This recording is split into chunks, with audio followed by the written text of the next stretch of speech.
Hello, everyone, and welcome to the first interview on the Client Control channel. I'm joined by CGL Big Boss and just general CGL Overwatch guy, Headrammer. How you doing, Rammer? How you doing? Oh, I'm doing pretty good. Just, another day on the grind of the Overwatch stuff. No, I had work today. I mean, of course, of course. I'm actually like I'm not. I said you can probably see I'm definitely not at home. I'm actually also in America. So Mm. we got the double land of the free Yeah, the fish is podcast actually in my going. basement right now. Yeah, I'm stuck, and that's why this room is like crazy. I'm literally stuck in the basement. No, I'm in a hotel room in Boston. What are your thoughts on Boston, Heather? I mean, you like Boston? You ever been? I've been like once, I think. Yeah. Don't have any super major opinions on Boston as a place. I know Yeah. my biggest opinion on Boston is that Piers spent a good while in Boston, which has admittedly ruined my opinion of the city. Right. Okay. Um, no, it's chill overall. Yeah. I mean, I've quite enjoyed it. It's very quiet, like surprisingly quiet for such a major Mm-hmm. city. And it's really nice, quite clean. I mean, it's quite friendly. And yeah, I quite enjoyed Boston. I had Raising Cane's yesterday as well. That was incredible. And I think first ever Cane's Canes is experience. I I think liked it. it's interesting. Canes is Yeah. good. I feel like it's a little bit overhyped in the Yeah. sense that okay, if you get it fresh, like directly to the store, it's usually pretty Yeah. good. But like, what really makes it is honestly, it's the sauce and the bread. Mm. The sauce and bread are freaking Texas amazing. toast is incredible. Yeah, the Texas toast is amazing. The sauce Yeah. is amazing. The chicken on its own doesn't really have almost any Yeah. flavor to it. I Um, agree. But see, I think it's like a better quality chicken than like KFC. I think I KFC mean, can be a bit okay, like gristly, like a bit. I don't think KFC should be considered the high bar fried chicken in America. It's KFC is Uh, way better internationally. yeah. Trust me. They've let it linger in the US by quite a Yeah. lot, It's their like chain, okay so in the UK, but it's definitely not like it's like I'd say it's good in the UK, but like I'd say it's mhm. maybe gone downhill like a little bit. Like it's Yeah, not yeah. that good. Yeah. Unfortunately KFC is not nearly what it used Mm. to be here in the US. I've never. It's the only chicken place I've had here, so it's. Mhm. I also had Shake Shack Well, this evening. I mean, that was quite Shake good Shack's as pretty well. good. Yeah, Yeah, I yeah. got. Come to Austin, I'll take you some good barbecue places. We can provide good Yeah, fried I'm chicken, sure. etc. I'm sure there's some good places. I went to like a Chinese restaurant as well. That was really good.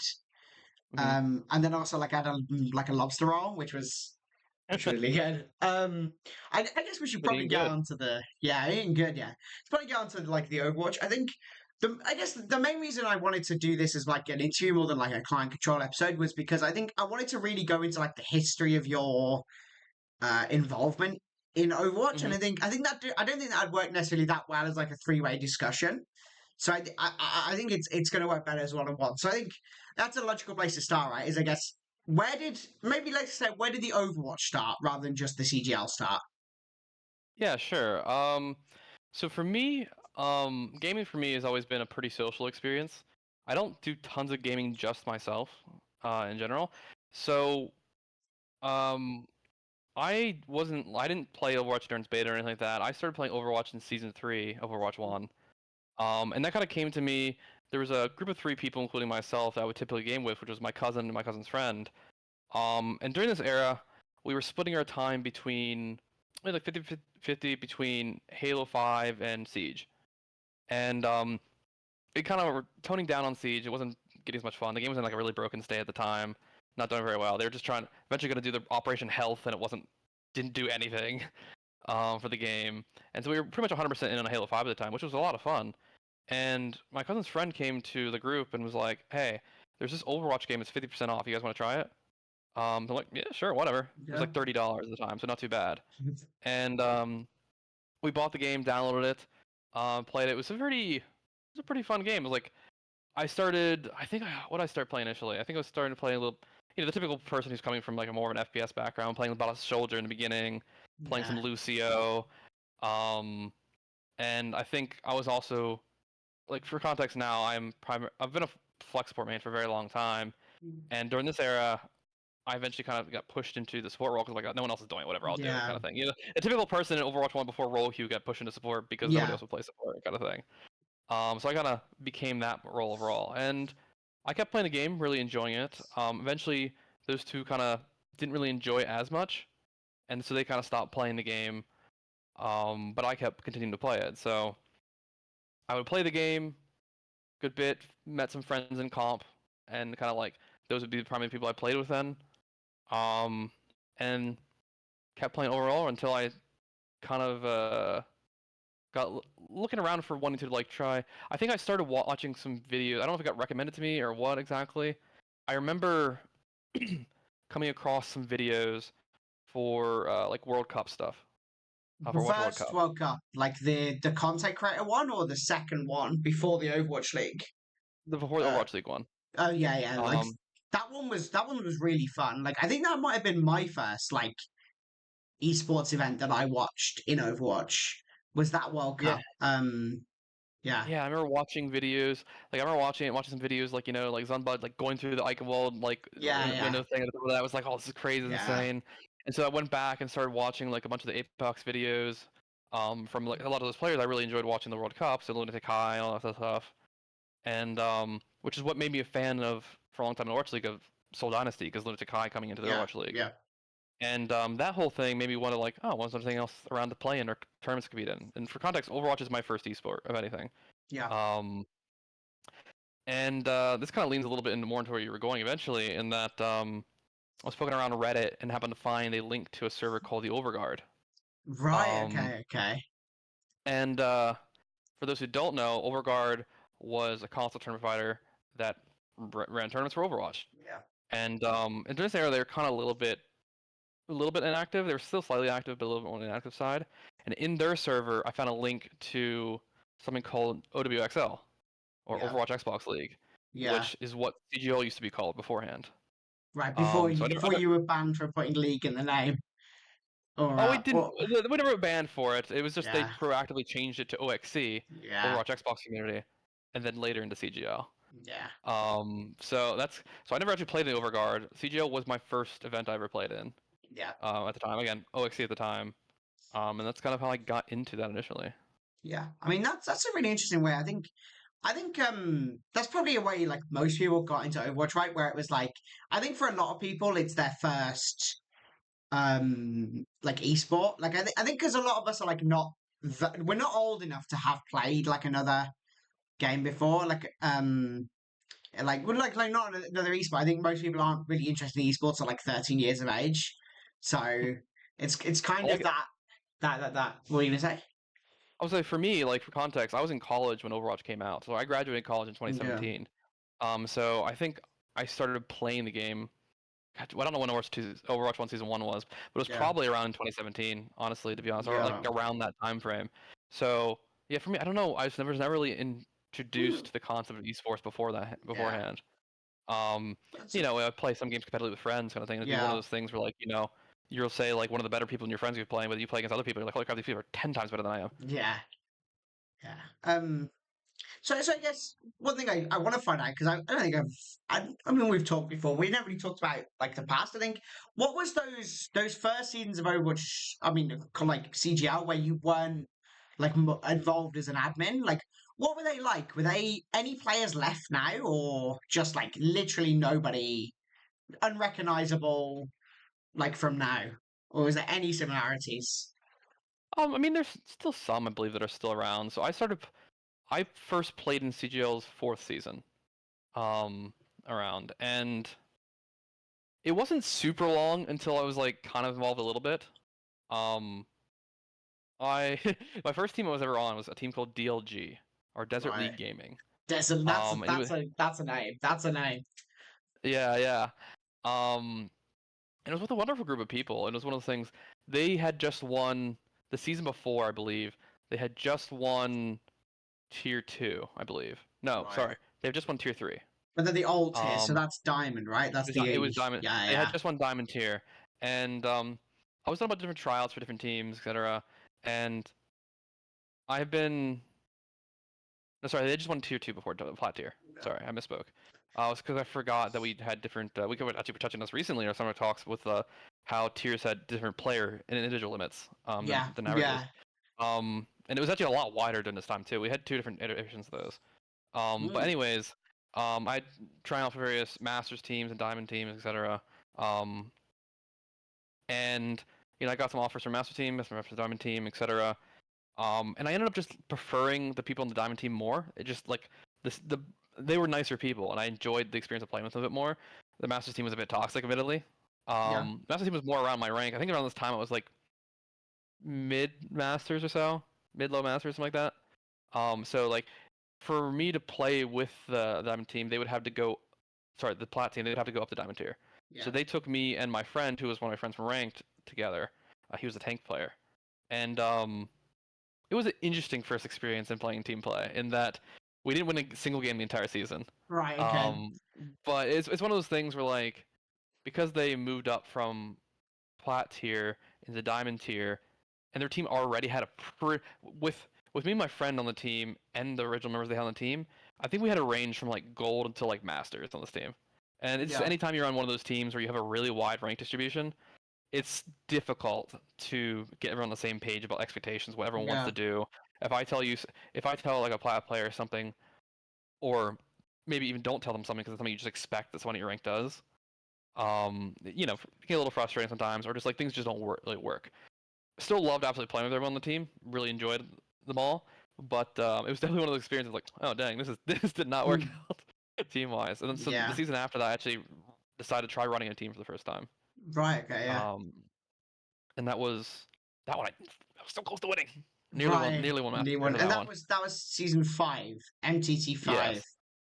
Um, It wasn't MTT at the time, but no, yeah. not called MTT, but that kind of, and Yeah. that continued. Did you reset the seasons, or is that the same No, we didn't. lineage? Okay, No, so same then, lineage. There's only like one asterisk on the entire thing. yeah, Is that there's technically like a season. I think it's 2.5 or something like that right, that okay, so existed. there was actually like one more than it claims. Essentially, because there Yeah, was a whole thing in the history of CGL. This is like before my involvement, yeah, where oh, what's it called? There was a little bit where the people running again. This was all Xbox at the start initially.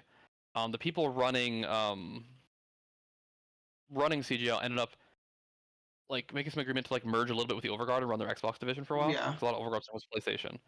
And then that didn't quite work out afterwards. They came back and kind of remade their stuff again. Mm. I think is this what I think it is? I think I found my sheet. Oh, Well, I think an interesting point we can go on there. You say that you thought the majority of Overwatch in NA anyway was PlayStation at the beginning, f- from your experience, or no, I don't think so. was it Wait, mostly sorry, Xbox? sorry. Are you talking about sorry in CGL? You said? Yeah, like what was bigger, like Xbox? Because I presume that was pre. Was that pre? Like when they merged? Was that like pre? What's it called? Cross platform So or? so PlayStation didn't exist in CGL until season 6. Right. Okay. I mean, I was about to say, like, I feel like it's interesting, right? Because in EU, it was very much the same, where it very much felt like most people were Xbox players, and to an extent, in the players that are left on console, it very much feels Hmm. like very rare to find PlayStation players. Most of them, to me, still seem like they're on Xbox. Yeah, there's definitely. I think the Xbox ones always were a little more committed Yeah. overall. Like just for always being around a little bit more. And I think more people in PlayStation have historically transferred before. I actually have here. I'm trying to think of the best way to show this to you. Wait, I think I can do this. You could always Here. DM it to me, and I can put it on the screen. But Yeah, here. I'll give you. Yeah, screw it. We'll do this. Just don't leak the link, preferably. okay, I won't leak. I won't leak the link. Don't worry. But here, it's not like super private information, but I actually have periodically keep this up to date. This is like I went back one point and kept history of all this stuff. I need to update the last 2 seasons because I never got around to do it. What do you want me to like the first season or You can show season? you can show the entire thing. I don't care. Right. Okay. It has like the breakdown of all Right. kind of like whatever events and like what the breakdown was in terms of teams between everything, between platforms and regions. Right. If I leak the link now, I'll edit it out. So I don't know what's about to happen. It's okay. Window capture. I must say, I like the kind of. I'm not hugely professional, but I'd say I'm adept at using OBS. So I leaked the link, but I'll fix that. Okay, that's fine. Yeah. Again, it's not an end of the world thing. It's not an edit link, anyways. No, no. So let me pull this up to like full so we can see it. I'll try stick it there, so you can see on the screen here, like the Yeah, kind if you of hit the, if you click on the, oh wait, never mind. I realized your window capturing. You know what I said. yeah. So I mean, you can see here that it's like, where are we looking? Season 6? You want us to look at, or before that? Well, one I was going to show you. One, you can see where the 2.5 is for that season, for example. Oh yeah, Um, yeah. um, and So then like, what happened? I mean, obviously you weren't involved, but I wonder what happened here to have like such an enormous drop off in teams I think this is between. kind of when they did the merging stuff briefly, so then they kind of came back and did their own thing. Right. Also, you can Okay. also see during this time frame, also these things were a lot shorter. Yeah. Yeah. Yeah. We see May 2017 to August 2017, so a lot shorter overall. Yeah. In November, so like there was like here was like 4 things that happened, 4 seasons in 1 year, Oh for yeah, yeah. example. So they're like very sure. Yeah. I think this is a really interesting like. It started as just an A, then a few teams in EU, um, and then obviously a lot of Xbox teams here. And this is, I guess, where you started to get like you started. Oh, you did partner with how. Yeah, it was the lame sauce tournament. Um, right, I and like this tournament. that was That was when Jane. Jane's tournament, right? Yeah, that Before was he when Jane decided was there. before he decided to become a missing person. Um, Yes. I mean, this is like really interesting information. I'm glad you've like divulged this because this is really interesting to see like the differences. Because you can see there's like here actually, it's pretty even, right, between PS in EU and Xbox in EU. But in NA, Which there's quite a lot which season you more. look at it, Season 6. your stream has paused for your screen Oh, sharing, so I can't see what you're my talking bad. I closed OBS. Oh, there we go. Like I minimized OBS. Can you see it now? about. Yes, I can. Yeah. So you can see here, like season 6, I think is the one I'm looking at, and it's like in EU it's exactly the same, but in NA there's a lot more Xbox than there is Yeah, PlayStation. during some of these eras too. This is when like for a good while there, Xbox NA just Yeah. alone had like 40 diamond teams. Right. That's crazy. Like we would have 4 groups of 10 teams in it or something like that. Yeah, yeah. And then this is you did a TV with one with Yeah. right. That's the hit scan guy, right? Yeah. He's on PC Yeah. now. Right. Oh, he He used to was a be on PS4 player console? then. He was a PS4 player, yeah. So we did, Ah, we ran these 2 tournaments back like around the same time. We ran yeah. Warren TV's Backward Barbecue. It was a weekend tournament, and the Yeah. Dazzle's Block Party. One was an Xbox one was a PlayStation one. It was both with different streamers. Right. Okay, okay. That's quite cool. I mean, these are stuff like pre me. I think maybe pre I was in I wasn't in CGI at this point, so I don't remember any of Hmm. this stuff happening. And then this is the first Goats tournament. I think we'll stop here, but see the first Goats tournament. And this Goats tournament is like very well subscribed, right? For like a mid season, like a outside of the main season. So, yeah, it was out to the mid season, but also I will clarify, our very first Ghost tournament actually was a bit different. It's actually pretty different than what it is nowadays, in Yeah. that it was like consider it to be over like a month Oh, it was like a or a month. full Or tournament rather than a it was like weekend. it was like a month and a half kind of thing. Right. Okay. Okay. Yeah. It was like consider it like almost like half season. Yeah. Right. That's. I'll tell you what. That was. Thanks for sharing that. That was really interesting information, actually. Like to know the kind of the difference between the signups. And I suppose what after we went on that tangent about like PlayStation versus Xbox, I think we were getting to the point where you were getting involved in CGL. So how did you then come Yeah. about becoming the CGL guy? Well, I mean, that was a pretty long journey to that part Yeah. of it. It kind of started out just being one of those things where during during that like season 4-ish time frame, Yeah. I would kind of like periodically just help out doing various Yeah. things, and that like somebody asked a question in the question channel, like I would answer some questions, put people in the right thing. Sometimes like as things are in Overwatch and console drama, there'd be some random drama thing of stuff like that, and I would just be not necessarily like try to solve their drama or whatever, Yeah. just like trying to keep things light and just making stupid jokes or Mm, something like that in the channel to make people stop being angry essentially about yeah. stuff.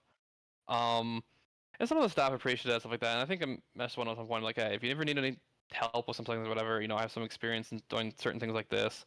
I'd be open to helping or something like that. And they're like, yeah, cool, keep that in mind. And then they messaged me at one point, and then to be like a mod essentially. Right. Okay. Um, So they asked you to be a mod. They asked you.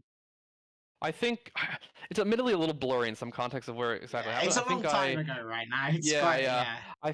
I know I offered that like if you need anything like that, I'd be willing to help with that. I don't remember it's one of Yeah. those things where they came back to me immediately and said, yeah, sure, we'll do that kind of thing, or if it's something like that later came up kind of thing. I don't quite Yeah. remember off the top of my head. Um, and then did that for a while, helping out with things, and then the way I remember this next part is that like I kind of just like woke up one day and I was an admin. Right. And that like one of the other admins had messaged me and be like, "Hey, you're now part of the staff team, Right. which is called the season operations team, is what it's called." Right. And for context, the season operations team it doesn't exist anymore. So there's no real point for it. But the season operations team at this time frame was essentially a team that was their job was dedicated around signups, roster adjustments, leaderboards, and scheduling essentially. Mm, Um, and kind of making sure that they were essentially the word tournament logistics, yeah. essentially what it was. Um, and the kind of group that did that. So I worked under that person for that, and a lot of their stuff wasn't really. This was season 5 was the first time I was involved with the season operations team. Um, and the stuff that was currently set up wasn't really super automated. There was a lot of manual work, and actually quite a lot of manual work. Yeah, yeah. And I can imagine with and like the site, right? It would have been like incredibly so labor intensive to do it without the website. yeah, and a lot of stuff. And there's a few things like it was one of those things where you don't usually just go into someone's shop and try to change everything, especially when they've been using things successfully for a long time. Yeah. So I tried to make a few things with minor changes, like a little nice and easier for them. And then when it came around time for season six, so towards the tail end of season 5 is when the the organization rebranded from Overwatch Xbox League to CGL. Yeah. Okay. Um, And as part of this, the group that's the ownership group at CGL decided they wanted to take things a bit more seriously with like trying to put on like more serious in general. They wanted to do multiple games. They wanted to do Yeah. like more platforms, more regions. Yeah. Yeah. They wanted to do like they had a whole big plan for a bunch of things they wanted to do across numerous titles. And as part of that, most of the ownership group essentially like most of the ownership group was essentially the heads of various departments. Some people are the head of streams, some people are the head of Yeah. season operations team, some people are the head of like social media, all that kind of stuff. Yeah. Um, and as part of trying to take more things more seriously and do multiple titles, all of them that were at like the heads of Overwatch stuff went up one level to be the heads of those things at like the CGO The level whole essentially. CGO. Yeah. Essentially, yeah. So then I moved up to be the head of the season operations team. Then, so I was in Yeah. charge of the tournament, the all the signups and tournament Yeah. stuff like that for the CGL stuff. Like the staff team was again Overwatch is our only real game we had at this point in time, Yeah. and they were expanding into other things. But Yeah. so I didn't run all of Overwatch then. They were still like pretty involved and stuff.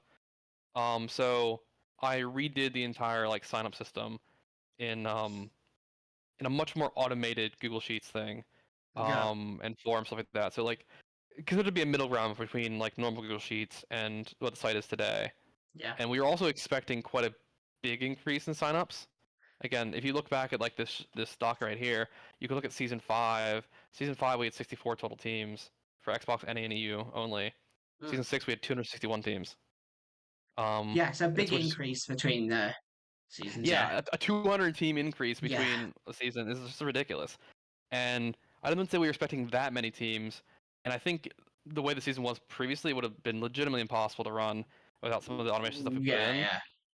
Um, but even then, it was still like not enough. It was a real giant pain in terms of that stuff like that. I think my even with some of the automated stuff to make roster adjustments easier, I still process 2,400 of them myself. Oh, Um, that's it's like. I still, Yeah. and the bigger part was just the whole thing of like the way things like this happens with roster adjustments all the time and signups is that the issue is not necessarily always the quantity, it's the amount of them within a certain period of time because they always bunch up at different times. Like Yeah, because signups like always bunch. last day or stuff like that. Signups Yeah. always bunch up right towards the end of signups. Roster adjustments always bunch up at roster change deadlines, all Yeah. that kind of stuff. So like there's some nights where I just spent hours doing them, and it's like this is just so much work. And I kind of Yeah. like at the end of that season, I'm like, yeah, I never want to do another roster adjustment in my entire life again. Yeah. And that's when I started writing the CGL roster site, the very Yeah. basic version of it.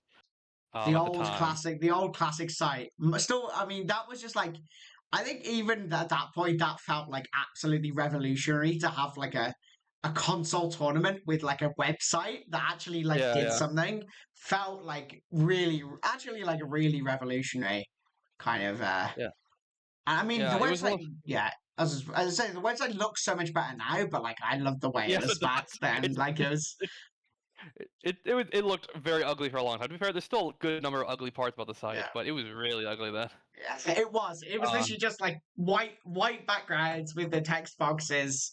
yeah, didn't stylize it at all. I'm like, Yeah, yeah, too much stuff to do. yeah, It's a fine balance. I've never really been something who's like, to be fair, I'm someone who likes good design, but I've never been good at it myself. Like I yeah. can look at something and tell you like what I like about it and maybe what I would want changed or whatever. Mm, But to take something and make a design happen has never really been yeah, something I'm super good at. Um, and especially when doing, I've been pretty much the solo dev on the site since its inception, with yeah, little minor exceptions to things. And it's always that fun, like getting pulled in different directions thing of like everyone wants something different from it. There's always yeah, some things like, okay, this needs to look nicer here. There's the stream team always wants more features to make the broadcast stuff more because it powers yeah, some of our broadcast. yeah, The conflict res team always wants more features in it to make some parts of their job easier for keeping track of things and punishments. The tournament and registry stuff off, like mods and admins want certain features in it, and like yeah. there's some things I want to put in that are just cool. Mm, Um, there's a billion different things to do. It's always like, okay, what do I have time to do? What's the highest priority? Um, while also doing the other various CGO work that needs to be done. yeah. And admittedly, I'm kind of lazy. Um, for me, especially when it comes to coding work, it's always one of those things. The motivation to start is by far Yeah, like the hardest you part get for me. into it. Like it's really hard to start doing the project, and then when you're in there, it's like not too bad, right? Like, Yeah, because a yeah, lot of the coding stuff ends up being it's small little changes, almost nothing. But like a lot of the yeah, coding stuff I'm building on new feature set in the site, the first like 25 to 30% of it, or maybe even 50%, is just like you're building the foundations of it yeah, internally, and then you start building the things that actually work on top of it, yeah, and yeah, the foundations are just boring because you don't see anything happen. And yeah, then it starts putting together, and you're like, okay, you see the feature coming together, you get a little excited, you're like, okay, I'll put another 4 hours into screw it. yeah, yeah. I mean, it's really interesting to see how, like, to just hear, like, the idea that you put the website together basically on your own. I thought that was the case because I think it's always been that you've answered questions about the site. Um, so yeah, I mean, it's interesting to hear that you kind of did it on your own. I think that's kind of now we know how you got to be the CGL boss. I think I've got some questions kind of around this. I think it'd fit Hmm. nicely into this area now from various people. I'll name some of them because they said they wanted to be named. But Okay, this one is from an unnamed user. unnamed user. Okay. And it's not like an actual. He doesn't really give it as a question. Oh, sorry, it could be a she. They give it as a question of has. What are your thoughts on like the idea that the other? Because I don't think I or this person really knows about them. But like, can you give us any context on what happened with the other CGL games for them? Basically, I think they're all dead now, right? The other CGL games. Um. Minus some FGC stuff, yes. Right. Okay. That. Oh yeah. Which, but the FGC stuff isn't. But the fighting game stuff isn't as common nowadays. There's still some stuff we do Yeah. in that area, I and I we do. heard that that one was kind of There's still going. Yeah.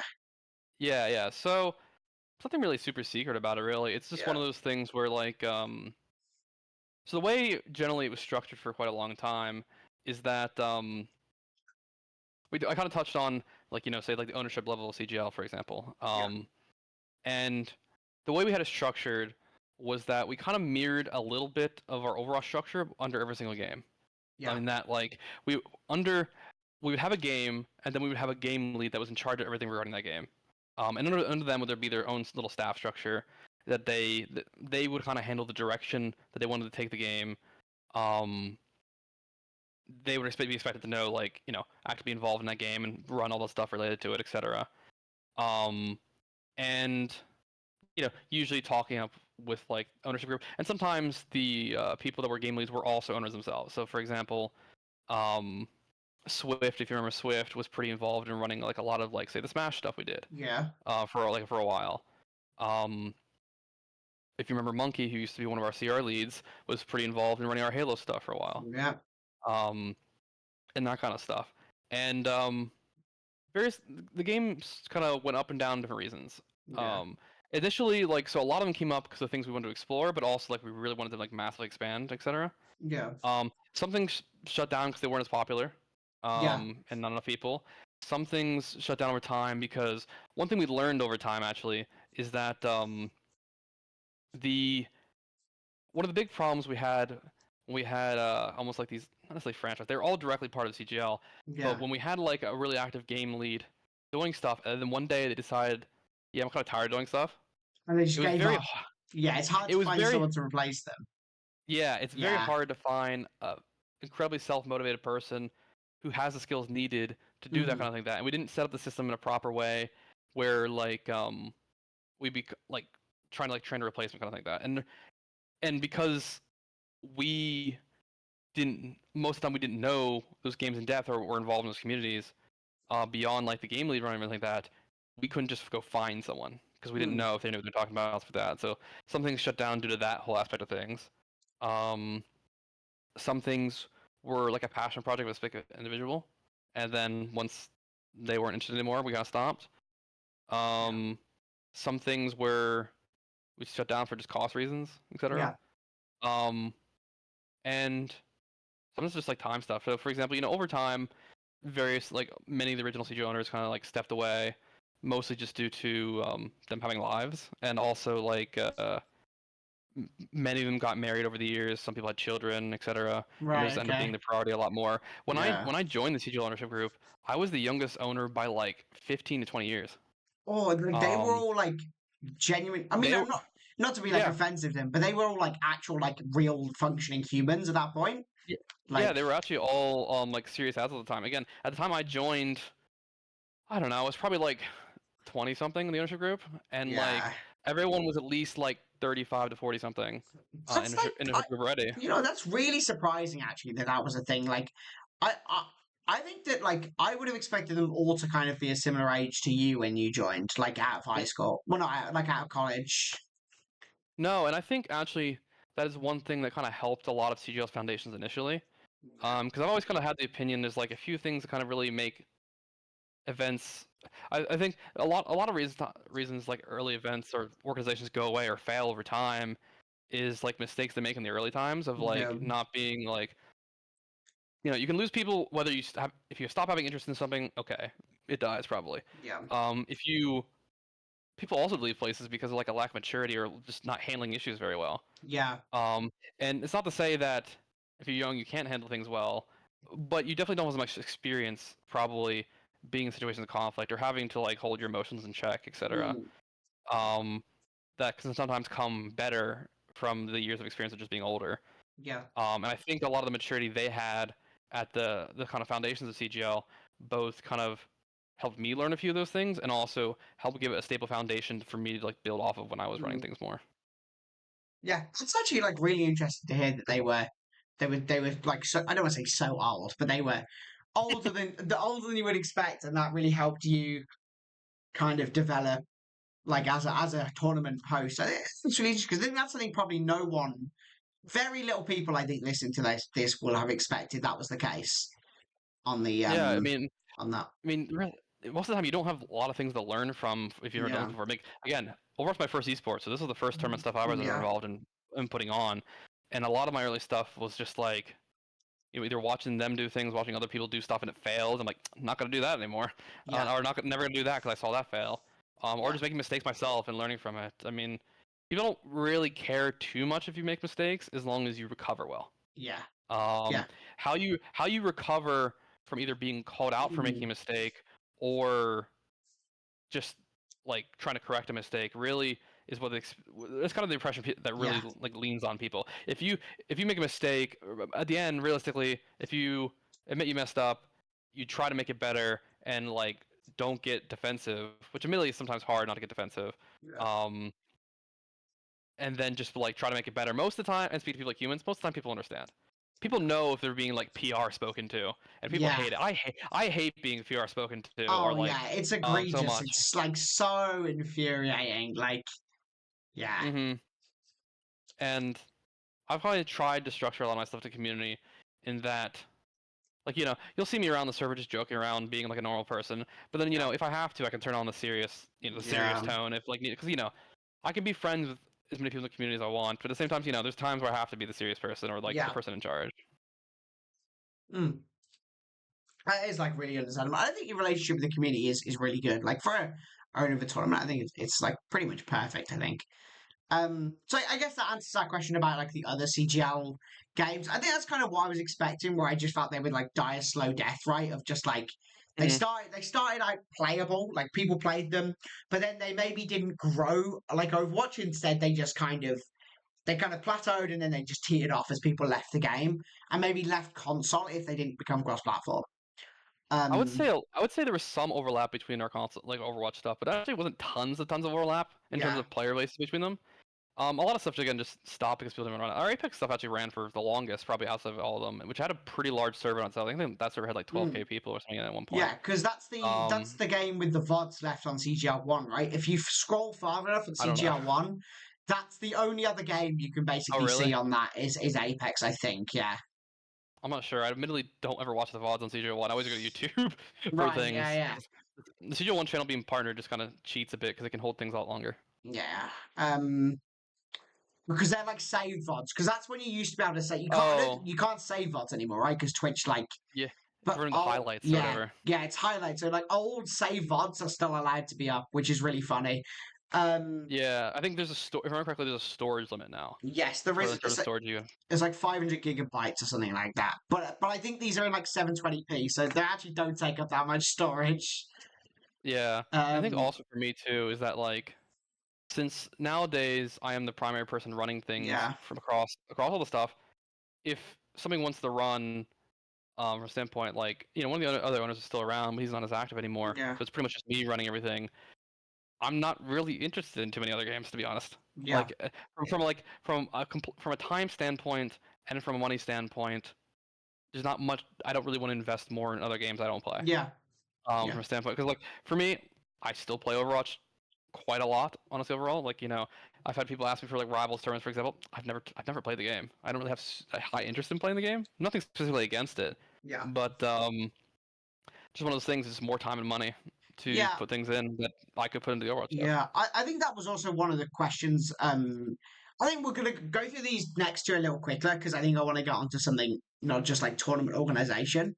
But I think the two other questions were the fact that like do you think maybe you missed this isn't this question for someone else who doesn't want to be named. Do you maybe think that you missed like the boat on a rivals tournament? The idea that, like you could have ran maybe one or two rivals tournaments and they would have been massive like among Overwatch players. There would have been a lot of Overwatch players playing in these rival tournaments. But maybe it's too late now and a lot of them have given up on rivals. Um, I mean, I don't really. I mean, if I wanted to run an event, I would have essentially. Yeah. Like I mean, from an opportunity standpoint, yeah, I could have run an event whenever and probably made it pretty decent size. And we have a pretty good reach overall. We have pretty reach overall with the player base of similar type of game, and also, um, we have the skills to run an event of that quality. Mm, And also, like, it's just another event. It's not the running an event at a base level is not too hard. yeah. Um, if I wanted to do it, I would have done it, kind of thing. And I don't really feel like I missed out because I don't CGL. So I kind of talked about earlier how CGL, like the owners at one point wanted to take CGL a bit more seriously and kind of Yeah. like build it into something big. Excuse. So in that time frame, it was more thought to try to make it into like kind of like a sustainable business type thing, and trying to Yeah. make it into something that like these people were really interested in esports and gaming in general, and they wanted to make something that like potentially could be a job for them at some point. Yeah. Um, Unfortunately, which esports realistically, is like, yeah, yeah, esports is rough. Esports yeah, is rough. Things didn't quite exactly where I wanted. And nowadays, CGL, I keep it running as like a passion project. It is yeah, something. It's a way for me to explore passions and make things I yeah, like. And I like Overwatch, so yeah. that's why I do Overwatch. I mean, we've expanded and have like a production company we created called XYBA Productions Yes. that we do contracted work for other people. So in a Mm, case like that, if someone pays us to run a Rivals tournament, yeah, sure, we'll yeah, run a Rivals tournament for you. I have nothing specifically against the game. yeah. We do production stuff, tournament stuff, etc. for other people. Mm, But from a standpoint of just CGL, realistically, I could put an event anytime I wanted to, and maybe wouldn't as big if you just did yeah, it right at the beginning. But I don't really have any specific desire to. yeah. And I suppose I wanted to move on a bit, but I want to make this point and see what you think. I suppose they were very much around in this like 20 it feels an eternity ago now. But like even in like 2018, 2019, there was real hope that esports was going to be like the next big thing, right? It was going to be the next multi-million-dollar business. It was going to be literally like a endless money fountain. And it Hmm. became very clear pretty quickly that actually esports doesn't make any money. It's very hard to make money in this business because there's not really revenue streams, right? Like the revenue streams are difficult to access, and also it costs a hell of a lot. Like it's an expensive like industry, and I Hmm. suppose that they're kind of it kind of reflects it, right? That like people I don't want to say like people who were a little bit out of touch because I'm sure they were in touch, but I think they almost that kind of generation of people saw this as though it was going to be huge, but like and then you think of all the people who bought into the Overwatch League as you know as the like the ownership of the Overwatch League, and it very much felt like they expected this to be the next baseball or the next American Yeah, football, but it never happened, right? And it doesn't look like it's ever going to happen. It's simply right. It's not going to happen, is it? So I guess what do you think like about that? I think it's difficult in that like I think yeah, we've already passed also the whole period of the esports apocalypse type thing Mm, happening, or that whole large amount of investment dried up. A lot of the hope during that time frame is like build something big, maybe some buzzy out kind of thing. Essentially, mm, realistically, probably from your own standpoint, you're not going to make money. Things are difficult to make money in esports just from a standpoint of a lot of times the publisher restricts you in a lot what you can do. yeah, Um, absolutely. like we talked a little bit in the Masters chat about like the Overwatch license terms, for example, forbid you from taking on a large number of sponsorships. A lot of them make sense. Like you can't take a Yeah. gambling sponsorship, can't do like an alcohol one, for example, Mm, and various other things in the list. Certain things that could be against them. yeah. Um, it's different than something like say like soccer or football in that it's not the sport, the game of it is not owned by one Yeah, person. Like you football doesn't have a publisher, does it? Like football doesn't have someone who exactly. like overrules the whole game as a thing, right? Yeah, and those things also, like the entire sport doesn't change when a Yeah, patch happens every 2 weeks or something like yeah. that, or maybe every year or something like that. So like those kind of things, like a publisher kind of has full power over the game and what's Mm, possible, which means the ways you make money is fully just up to what they want.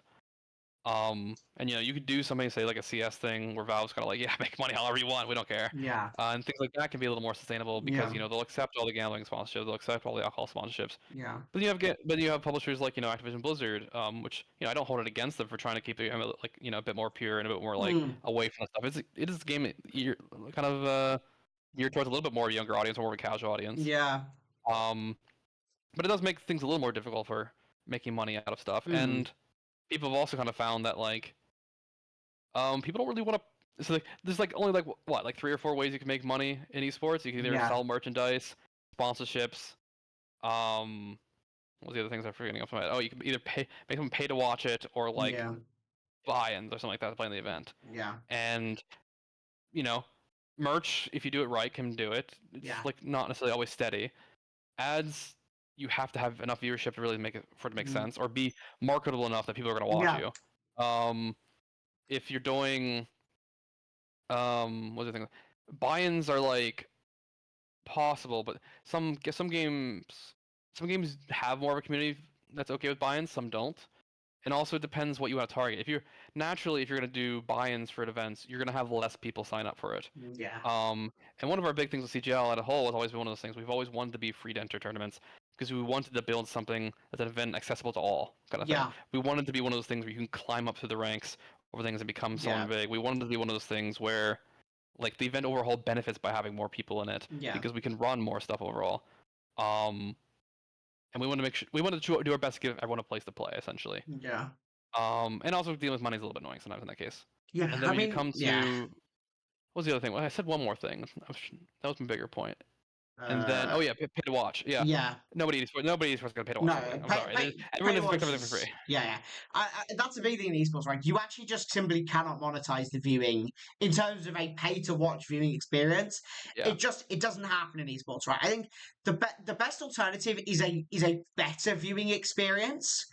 But if your game does not give you the tools to provide a better viewing experience, then it's kind of hard to do that. The idea of like the all access pass was brilliant, but Hmm. if you don't have the tools to create the all access pass and have that the all access pass viewer which was actually incredible, right? That once was it? I only had it for one season, but that one season of the All Access Pass was the best viewing experience, in my opinion, like of possible on the game.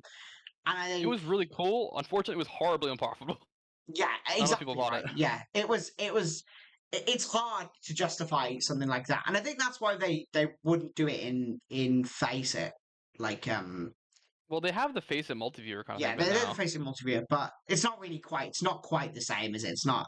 It's a little bit Yeah, different, a yeah. little bit And dialed funny back. thing is actually is that according to the default Overwatch license terms, Yeah, you cannot pay gate your streams. yeah. Okay, so that's literally like it's literally impossible. Um, I think we'll move on. I think we'll do let's limit ourselves like 3 minutes on this next question because it's another Okay. tournament question. But it's just it's kind of more of a general idea. It's that this is from me, which is that CGL Valorant never got off the ground. However, Hmm. I think it's very clear that it's not your fault, and that console Valorant simply never took off. Do you think maybe the game just isn't suited to console? Like, Um, so I think there's a few issues on that side. I think well, one, the game definitely isn't as popular in console overall. Admittedly, I only played it like once myself. I yeah, didn't find it super interesting. Um, but the game is also one of those interesting things in that like console benefits a lot from games that are kind of like a little more casual in nature. yeah, Because a lot of the audience on console is just skews more casual. yeah, I exactly, remember yeah. when they released the player base stats for Overwatch and the quick play versus comp stats for console was always higher for quick play by Mm, than the quick play on PC just by a good margin. Even though quick play was the highest on both platforms. And from the CGO like Valorant side, I think also that I kind of admittedly this is one of I don't think I usually regret tons of things. I think I kind of regret doing that one a little bit in the sense yeah, that I kind of just like woke up one day. I'm like, yeah, I want to do this, and yeah, then by the end of by I made the server set up. I'm like, I already regret this. Why did I do this? Kind of thing. It was essentially kind of what I did yeah, it, and I wasn't. I kind of touched earlier how a lot of CGOs kind of like yeah. things to do through my own passions, Mm, and I realized this was a stupid idea. Why I do that?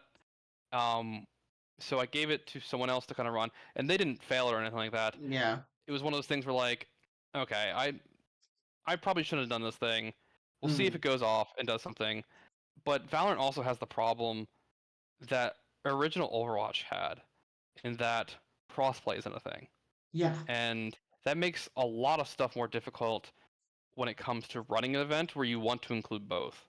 yeah. Um, and also because you couldn't get even like a PC observer into the lobby, for No, example, like you wanted to stream it. it's a different client, right? It's a different game. It's literally a different game. Like it's Yeah, so I couldn't get it like a PC observer anyway. So like I would need if I wanted to broadcast, I would have to make sure I had someone with a capture card yeah, to stream and stuff like that. If I wanted to run an event with both PC and console, then I need essentially fully separate production teams for both. yeah, And then also we're usually very big on running things multi-region, which then means I need to do it two more times for both regions. Then and it's yeah. just It's like just yeah. and then so we tried to put together an event for console. It didn't really work as many people as we need to, so I didn't sign up. So I'm like, yeah, I'm just gonna let it stay there. I think for me, I'll say this and then we should probably move on. I think I expected with CGI Valorant for like I don't know what it was called, but like I guess the original version, like First Strike, like the first Valorant tournament. I thought on CGI, I thought the first three would just be like played basically only by Overwatch players. Like Hmm. there'd be like a solid community of Overwatch players who would play these tournaments, and then maybe they'd die off. But I think for me is that I used to play on both. I know kind of only play on PC, but like I played console Valorant and I thought this game is bad. Like this game is not good. Um, Hmm. and and I Yeah, think and I think I didn't play again. Then I didn't even sign up for the CGI Valorant one, so it's actually my fault as well. it's okay. I'm kind of completely happy with it not running. To Yeah, be honest with you, there's be more work to do, more things to play, yeah, and like we know we could have probably gotten plenty of people if I then decided to do a PC only event afterwards. But I don't want to do a PC only event. We're CGL, so yeah. like I don't want to run something that doesn't have console to it for the most part. Mm, Or has some way for console to participate. I would make some exceptions for a little bit of like party game type stuff, but yeah. like again, we're everything nowadays with stuff I do. I try not to run anything that doesn't include support for both console and PC as well as all the regions Mm, we support. yeah.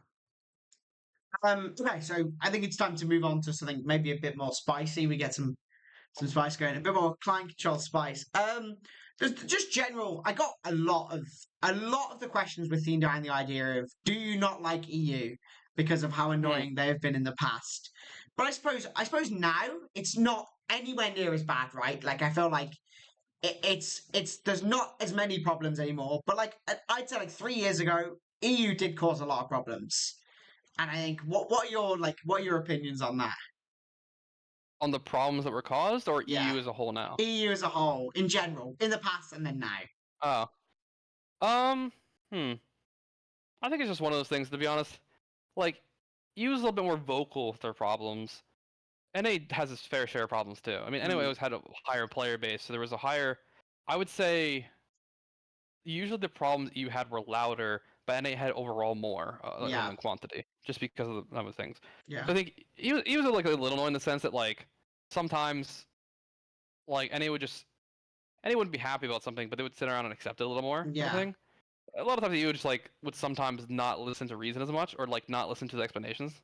yeah, That being said, anytime like I would offer to like sometimes I would realize things were not going in quite the right direction, and then be like, mm, okay, let's sit in a VC talk about this. And usually every time I would explain to the person a voice thing, and they allowed there's a little discussion back and forth, they were mm, usually pretty chill about it and yeah, understanding. Is what I experienced for the most part. Um, in terms of like problems caused, I mean, you always had the problems in EU versus NA were always a little bit different. EU always had mm, more of a problem with language and the things that were spoken versus NA yeah, was more leaned a little more on like the smurfing and cheating side a little more, I would say. yeah, yeah, So different types of problems, I would say. yeah. Okay, that's that. That's a good answer. Yeah, PR trained Yeah. answer. I love it. No PR train answer. Yeah, no, I've Yeah, been yeah, one thing one of the best things to do in anytime you're running tournament stuff, yeah, or just anytime you're just talking to represent something in yeah, general. Honestly, one of the best things I ever got into a habit of is just like if I'm typing something or I'm about to say something, yeah, just think, in my mind replay what I just typed yeah, before I hit send, and in my mind speak it out loud almost, be like, I need to reword this kind of yeah, thing. No, they were wrong. I mean, there was definitely some people in staff that like got pretty frustrated with the EU or whatever. I wouldn't say I was ever in a case where I'm like, oh, get rid of EU, kind of like that. I think there yeah, were some staff that were like, we should get rid of you. I'm like, why would we ever do that? That's dumb. yeah. Yeah, some people So just didn't like you. I think I was a bigger EU defender, to be honest. Yeah, I respect that. I do respect that. Cheers to that. Although Cheers, cheers my water. that's apple juice because it's an NA. Mm, Um, so I think the next thing is maybe a more recurrent thing. Talk about the current season. mhm, I think I wanted to go on to discussing about what are some of the things that we brought up on the podcast. And we've already, I guess, you can already see your general kind of thoughts in Masters here. But I think I wanted to have a general format discussion. mhm. And I think our kind of overall thoughts on client control were that this format is good, but maybe not quite absolutely perfect. And I think Shouldn't be, yeah. yeah, and I think we all had different thoughts on how to solve it. I think Mario was very much like he wanted to keep it like this. I think I maybe had the most radical like thoughts on changes. Yeah, The yours was idea kill of tiers, I think. mine was to kill Tears, and I think Uh-huh. I stand by that. I think Tears. I think no, not necessarily kill Tears. Obviously, I don't want like a Hutchie wanted to kill all Tears. Let's get this right. Hutchie was a kill every single tier opinion. Yeah. I was not. Hutchie, let's start with Hutchie. What do you think about Hutchie's idea of having like a Swiss stage of just every team, and Hmm. then maybe it's like a thing where you play 5 Swiss games and then you go into tiers, so it's less rank and more actual skill distribution. What I've generally found with stuff is that I think, in an ideal world, I think a full Swiss thing makes a lot of sense. But I also think I agree with a lot what was said on the podcast in that people really do like their tiers and they like to feel like they're entering into something they have the ability to compete in.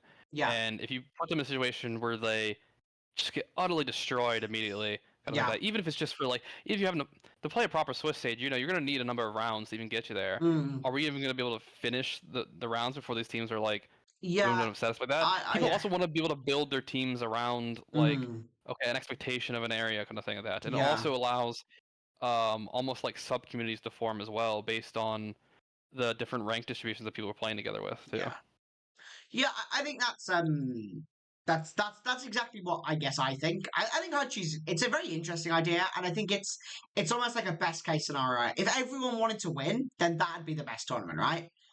But not Yeah, if necessarily you're everyone who okay wants to with win. lose, Yeah, if you're able to go in with the expectation that you might not win, yeah. kind of thing like that. I, There's a lot of people we've heard feedback wise that just they want to feel like entering an event they have the ability to win the event. yeah, Everyone wants to be like a winner in some way, and I yeah. completely understand wanting to feel like okay, being the best is something, or like people get to do the tier list, whatever. If you're one of those players, it's like say Dime or whatever, and you're playing against these teams that are like ridiculous OP, you go enter and just would you even want to play that? Like so some people Mm, would want to play it for the experience, but realistically, once you get past a certain level of skill difference, you're not learning anything. You're just no, being yeah, obliterated, and you're not learning. So then you're like yeah, people don't get that fun making their tier list. They don't get to talk about who's going to be MVP, etc., and like all these different yeah. things.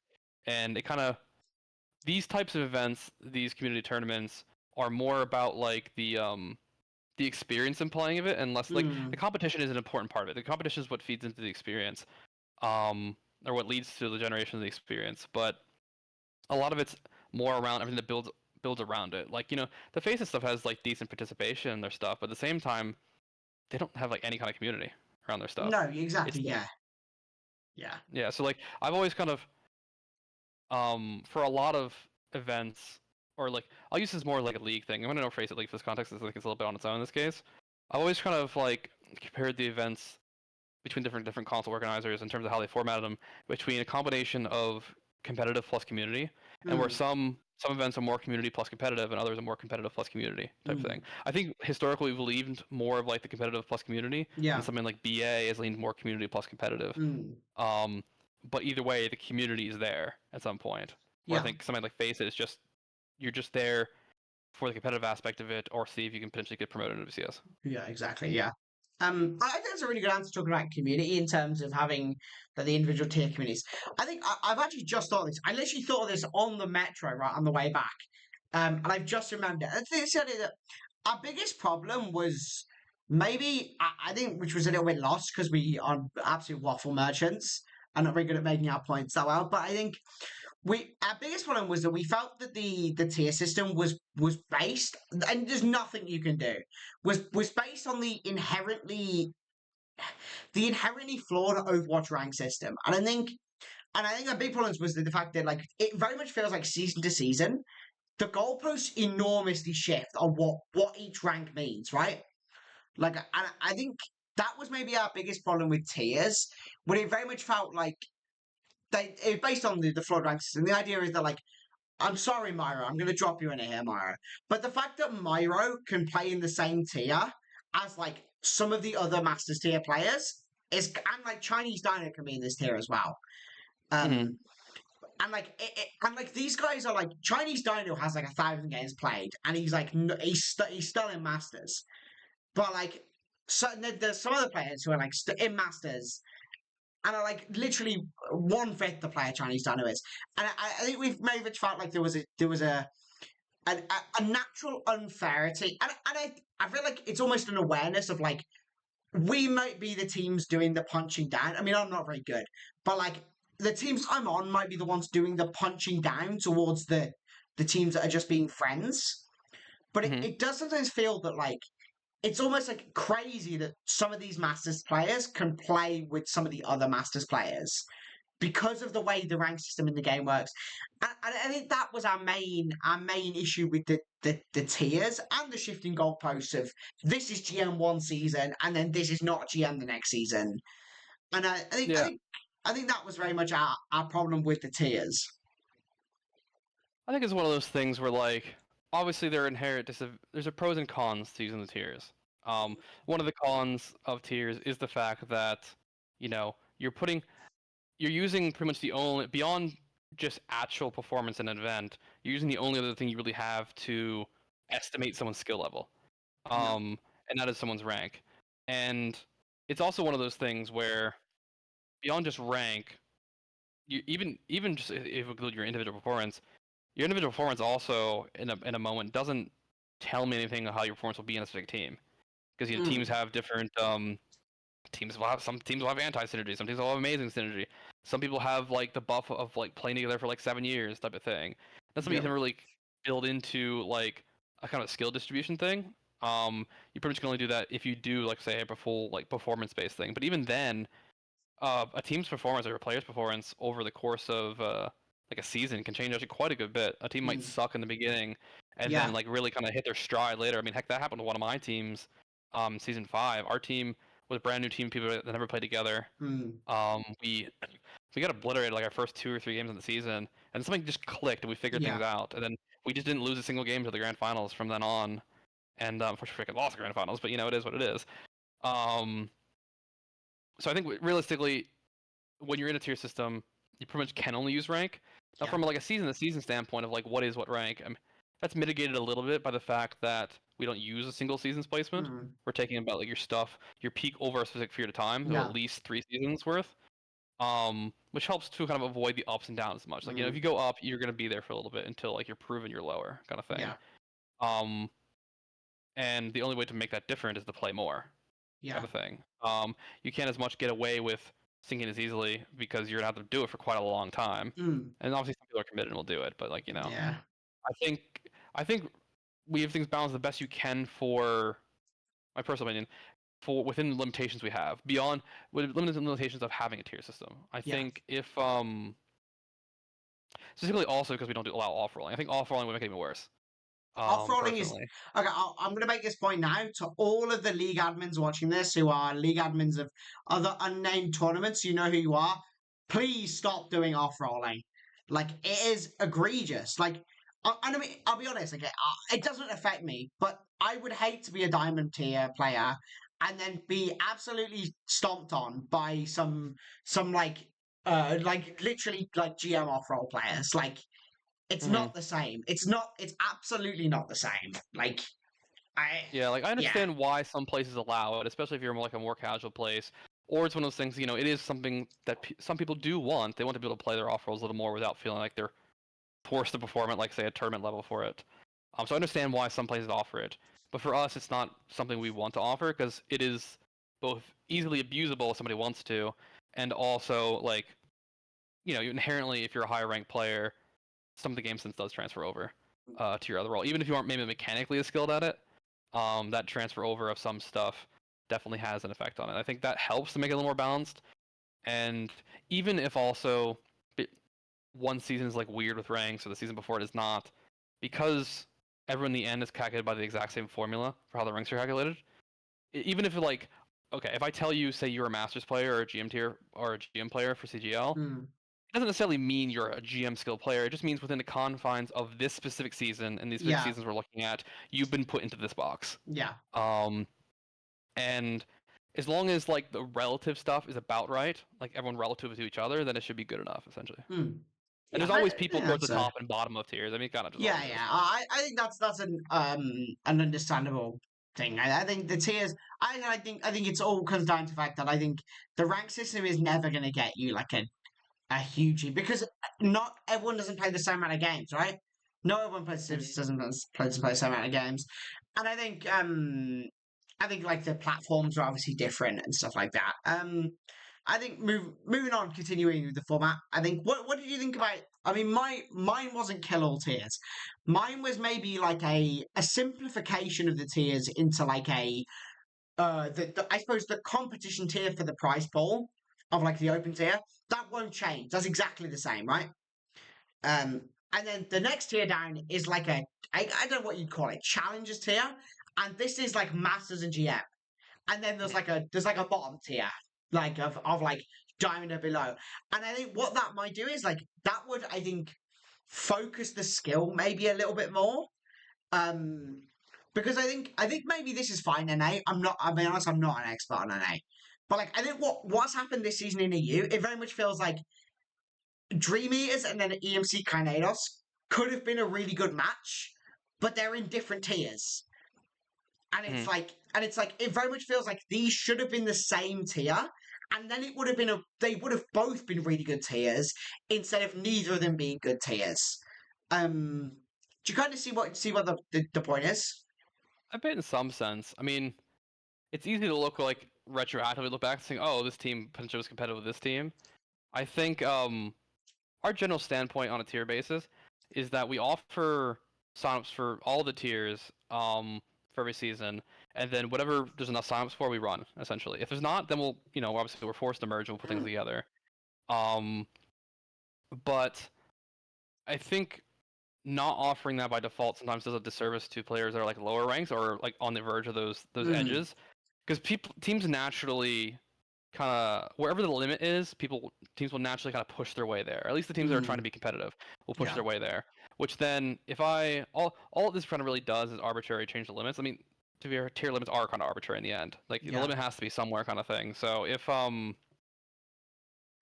the limit for something is say Masters 1 and I change the limit to GM5, now everyone optimizes for GM5 instead.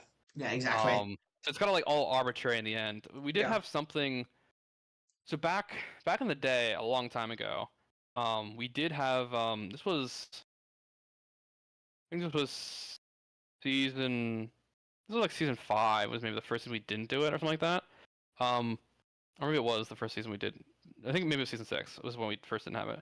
But either way, back in the day, we actually didn't have standardized tiers. Right. For Okay. what the ranks were. The way Yeah. we did things back then is we had teams sign up, and then we made the tiers based on the signups. Well, okay. Yeah. It's Uh, an interesting system, right? That's interesting. but one of the reasons we changed it away from that, they had some pros for it. One is a bit annoying about it work, and two, Yeah.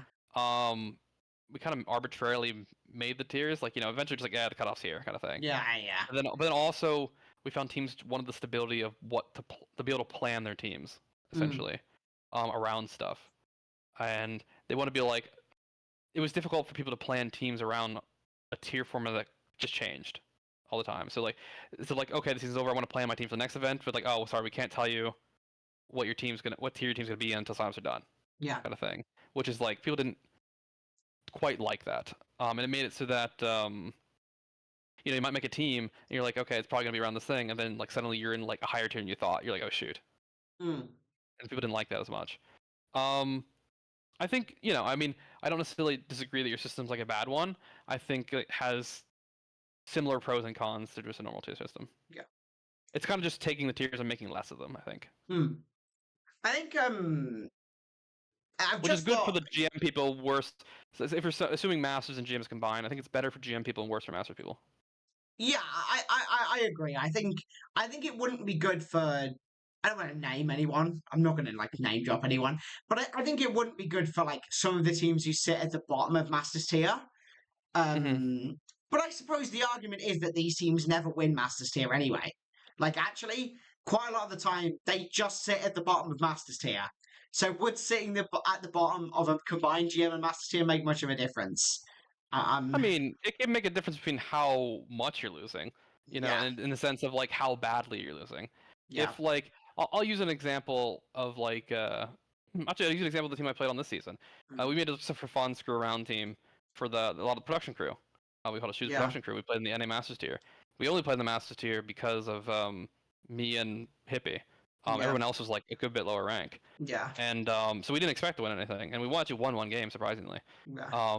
But you know, there were some parts where like we were competitive at some points. Again, we won a series, we won Mm, some maps, etc.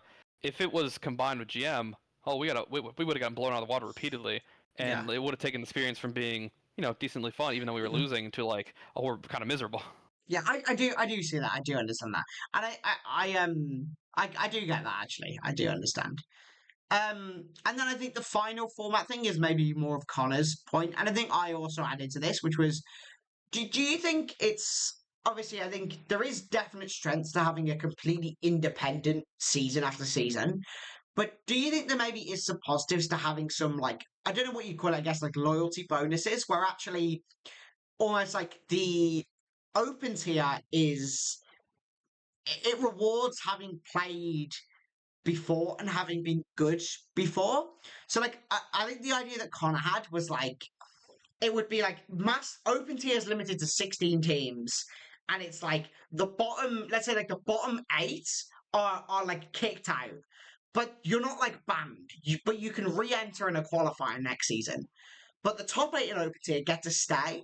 Do you think that would then encourage them to play next season rather than if it almost felt more exclusive? Would that encourage the best? I suppose this is more talking about improving the best tier of play. Do you think that would Hmm. like encourage the best players to stay around in the best tier if they felt like there was some bonus to actually finishing high in open tier. I think to do that, it would require.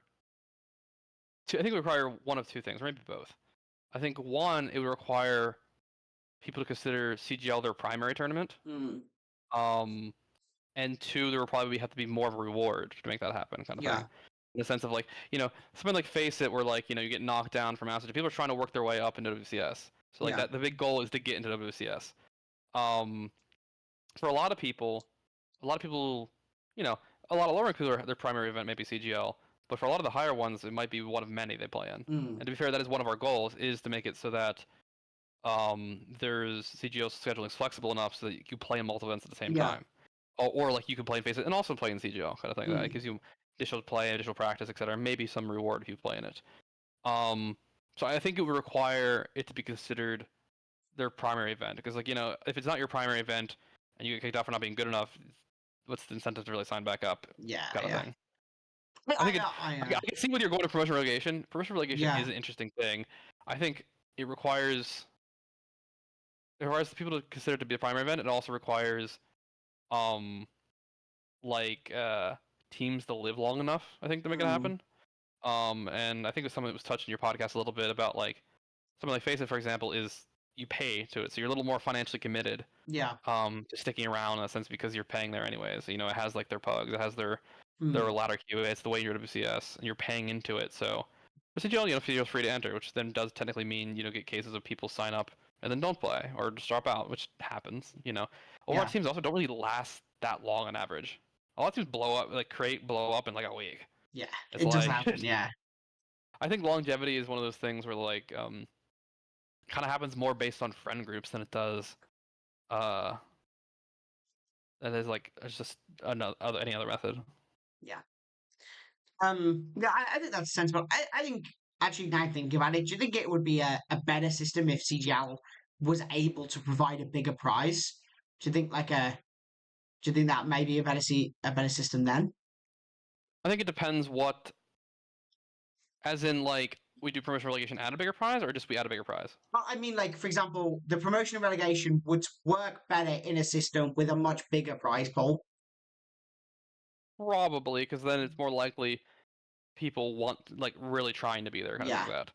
If it's just like a place you consider to be extra practice or another planet, a secondary tournament stuff like that, adding a bigger prize will make it more likely to be closer to main, or you take it a lot Mm, more seriously, kind of thing. yeah. Um, so it has a potential for that. Like, so yeah, say we like, I don't know, quintuple the prize pool or something like that. Mm, Maybe it makes it more sensible there, because like a lot of the face's big advertisement is the fact that they have OWCS is like you do good enough and you yeah. can actually get into there, kind of thing, and it's considered to be part of the official circuit, so that has like the prestige of that aspect as well. Yeah. Yeah. I guess that's a pretty satisfactory response. I think that's. Do you have anything else to add about format, or should we go on to something else? Um, Any more thoughts from the I think podcast? I think our format is like so our format's kind of designed to be a little bit of a hybrid, in the Yeah. sense that we understand that like not all parts of all events are for everyone, which is why we try to do kind of a combination of Mm, things. It's one of the reasons, beyond many, we don't just go end one season and start a new one. It's one of the reasons why mm, we have an off season, because we recognize that there's some people who like the longer format events and some who like the short format, like weekend events. So we use the off season to kind of both give opportunities for the shorter events that people enjoy, and also to explore different things we can do, like change or mess with in the regular season. mm, Because the regular season is considered to be like the staple event. yeah. Um, it's the long running events, the most participated in, and it's considered to be like a slower moving event in that um, between season to season, things usually change on a more minor level. We make adjustments to refine things over time.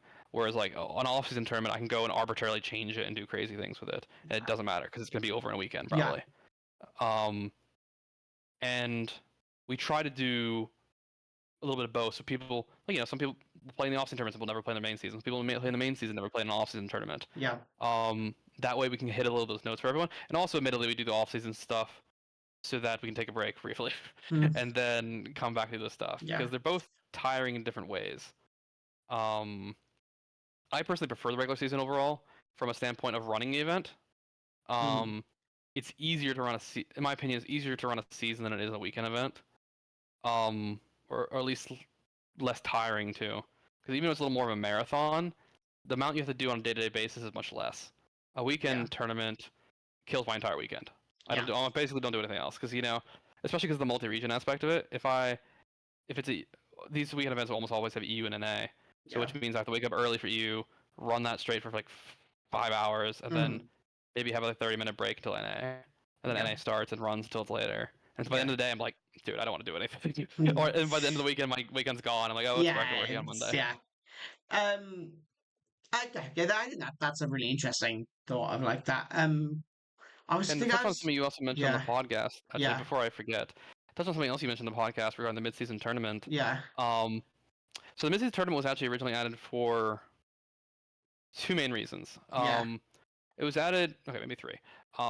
One, it was added towards the end of Overwatch 1 when Overwatch was just like completely stale. Like the game wasn't being patched, wasn't yeah, changing at all. And we changed it from like a 9-week regular season to two 4-week stages with a mid-season tournament yeah, between, as a way to have logical separation between two different things. And yeah, again, this is around an era where we were getting rumors of Overwatch 2 becoming a thing, but yeah, like there yeah. was no whether wasn't sure when it was going to come out. I think we had like a beta coming up soon or something like that. Mm, But no one knew when anything was coming out, so we built it so that stage one would have what was it? hero bands? Was it the OG It hero bands with 4 heroes banned? was something like that. It was something Yeah, like where we messed with that for the first stage, and then the second stage was set up so that if Overwatch 2 happened, like immediately we could pivot into stage 2 being Overwatch mm, 2, or that we would remove those things for stage 2 and then just continue. So it was logical separation. yeah, Um, Additionally, is our hope to use that to have more cross group play earlier.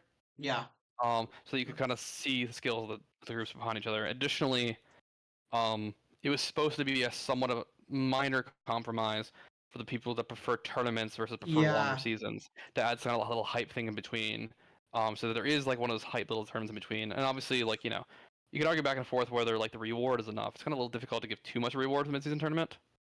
Mm. Um, but that was kind of like the original goal behind it. I think that personally, I think I do agree with Myro and with Hutchie that the mid-season tournament in Master Tier and GM Tier is completely pointless. But at the same time, I don't personally see any solution to this. Like, I don't think because I think what nearly always happens is that, as we also said, is that seeding is irrelevant because by the end of the tournament, there's only 4 teams left anyway, so everyone gets into playoffs. So I disagree a little bit with seeding being irrelevant because it does affect your path to like grand finals and stuff like that. yeah, but like Like with obviously opponent picking, that's that's a fair point. It yeah, does change the order. You get to pick then if you're higher. yeah.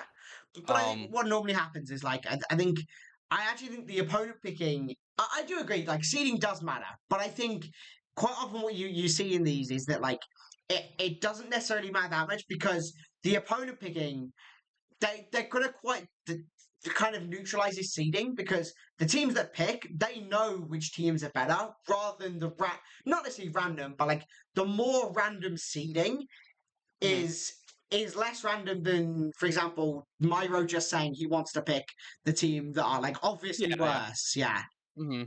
Yeah, no, I definitely agree that like in some aspects, like the tiers that have lower numbers, the mid-season tournament is less interesting and maybe less of an impact on things because people might make it overall. It definitely has more of an impact on like the larger tiers, and I think more on NA in general, just because NA is larger than EU is in terms of population. I'll have to think about it a little more if there's any ways we can make it better. I don't know. I'll think yeah. about it. No, I absolutely agree that it's very good in the like the bigger tiers, but I don't think it's great in the small tiers. And I said I don't think there's any real way to fix it. I think it's one of those like no win situations where it's like you can add a different reward, but that reward might just end up also being completely like kind of completely pointless in the end. If you Um, could put a reward, what would you put? If I could put any reward, it'd be $1 million, but we can't do that. Okay, okay. So, If you put any word that would um, make actual sense for this. if I could do any reward that should make sense, I would do. You know what I would do is I would do straight to playoffs. I would do winner of mid-season gets a guaranteed playoff, gets the guaranteed. Hmm. Let's say they're guaranteed a spot, but they're not guaranteed a seed. They could be any spot, but they're guaranteed like a spot in playoffs. But Hmm. I still don't think in the smaller tiers it matters because everyone gets into playoffs. So Fair, yeah. yeah. I'll think about that a little more. It's an Or interesting idea. maybe what I'd do is actually I'd replace the mid-season tournament with these big in a tier. Let's say like you've got a 7-team tier, and it's still 7 teams at the end. I'd actually replace the mid-season with an LCQ. Like you, as in you shift it. Okay, well, I guess you become desynced a little bit then Yeah. with the rest of the tiers in terms of which week's which. So Mm. you're saying essentially kill week 8, move everything forward one Yeah. week, and then have a small LCQ to get back in. Mm. Potentially. I think that'd be more. I think it would logistically. It's terrible, Headrammer. I apologize, but I think that would obviously be far more like rewarding and interesting, right? I feel like A little more hype towards the end yeah, aspect things, yeah. yeah. Well, but obviously, playoffs are the most important thing, the thing that basically only matters. So Yeah, sometimes we do a little bit of a play-in thing. Like technically, yeah, sometimes depending if you look at how you look at it with the playoffs, like if we do one of those brackets that say like, let's say we do like a 10-team bracket for the mm, playoffs, kind of like that. That essentially ends up being a play-in for those two teams. yeah, Sometimes we do that. But you're right. It is a little difficult though. Again, like you mentioned with the when you have a tier that has like a lower number of teams. I have to think if there's any other ideas for that, but you did put forward some interesting mm. ones. I mean, maybe an interesting one would be like I don't. This wouldn't work, but I guess like if you win GM mid-season, you have the option to enter Masters tier, not enter Open tier. Like you can say, actually, we don't want GM tier anymore. We want to go into We want to go into the Open. I think Like that might be mid-season, interesting. Yeah, yeah. like during the season itself. Well, That I can see why, but that sounds like such a pain in the butt to like change schedules and all that. again, like I'll be honest. Like I don't have to the logistics, so I can pick whatever I Uh, want. very fair point. Yes. Yeah. So I think that'd be interesting, but I think like certain teams would, and I think certain teams like I think certain teams would. I think it depends. If you could stay in both, I think every team would do it. But I think if you maybe could only go to Open and not stay in GM, I don't think they would. Not everyone would do it. Yeah. To be fair, they already have the chance to sign up for open in the beginning if they wanted to. Yeah, exactly. But like I think if it's kind of obvious after 4 weeks that you're the only team in your tier who's like has hands, then I think a Hmm. lot of them might actually go up to Open. But I guess Maybe. yeah, that's an But also, interesting thought. But at the same time, it would also hurt the tier they're in. So like, I don't know if I would yeah, like. I usually try to avoid allowing things that like hurt the tier someone's in. yeah. Okay. I'm gonna get some more questions in. I've got some more Maybe. audience questions. The next one is a pretty easy one. Why didn't you give LeWood MVP? I had to pull up the MVP stuff here again. Hold on a second. Oh wait, hold on. Season 15 votes. That's my sheet for this thing. Who got MVP again? This is at what? EU Masters? No, EU Yeah, what? No, he did get MVP. he did get MVP. Okay, whoever wrote this question, you're a client. Yeah, look at I Directed to pulled EU you. Masters now. LeWood got MVP and Rookie of the Year. Myro got Coach. Myro also got Manager with Oh no, KDOs. sorry. This question, I'm the client for reading this question wrong. The question is, why did LeWood not win every award? Oh, because we're not dumb.